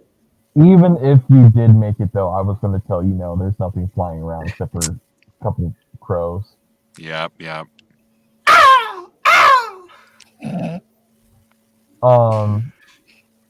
So, at this point, are you guys wanting to head over to the toll bridge real quick? I've got to call it, man. Yeah. I have to get in bed. Well, I'm saying we can call it, but is that where you guys want to head over to? Yeah. And then, okay. Yeah. Let's We do can that. begin our trek over there. So I will let you all catch a very quick glimpse before everyone says goodbye. Hey. All right. Well, there we go. Ooh, Oh, that's nasty. I love it. that's super spooky. So fancy. Man, look at all these gargoyles that are just. Oh gosh, you had to around. point that out. Like Yeah, right look at there, that. and right here, and right here, Uh-huh. and right there. It's great. We're gonna have a fun time. There. We're gonna have a fantastic time when we pick Happy this up. fun time. Yep. Yeah, but yeah, I hope everybody enjoyed this. This has been an experience. Yeah, This has great. been so much fun. And I'm I just love learning letting you new know systems. now, combat is in the next one. Ooh. All right. Well, that's gonna be a blast. That's gonna be a blast. But yeah, I'm so tired. Hit the sack, man. I'm going right. I'm bad. Words, no. No words. Words are hard. They are hard. But thank you all for stopping by. Guys, thank you so much for being able to play this weekend. I know we've been trying to plan this for like months. This was a pleasure. I'm looking forward to the next session. I really am. I don't know when. We'll try to figure out schedules and stuff. When, whatever. We'll get it figured out. As for everybody watching the stream, come join us next time for what may be a conclusion, what maybe end up being a 3-shot out of a 1-shot. Who knows? It very well could be. I'm just throwing that out there. That's fair with me. Yeah. But either way, it's fun, and it's always fun gaming with these guys. I mean, look at how synchronized our characters, at least our abilities are. Dude, That's so we funny. have the same brain. We all were like, "Yep, talk to ghosts." That's Dad, death. So that was really fun. I am going to go ahead and spoil what my mythos is because I just really love it. It's Hugin and Munin. I Thought freaking and- knew it. Thought and memory. Yep. That makes so much sense. Yep. I just love the idea of it, and I just wanted to continue playing it, and so I'm looking forward. And maybe next one you guys will reveal yours. Keep it a secret. Make them come back and figure it out. But Keep yep. guessing. Well, here's another secret for you. I'm I think the only other person who went with Norse mythology in the group. So there's two That's of us. true. So I'm the other Norse mythology person that you Do we haven't have found out anything Rep about the yet. Nords. Rep the Nords. Skyrim is for the Nords? Anyway, all right. Oh, no. brain, stop. All right, but I bid you all very well good night, and I hope you all also get enough sleep. Oh, most Bye. definitely. Love y'all. Good night. Peace out.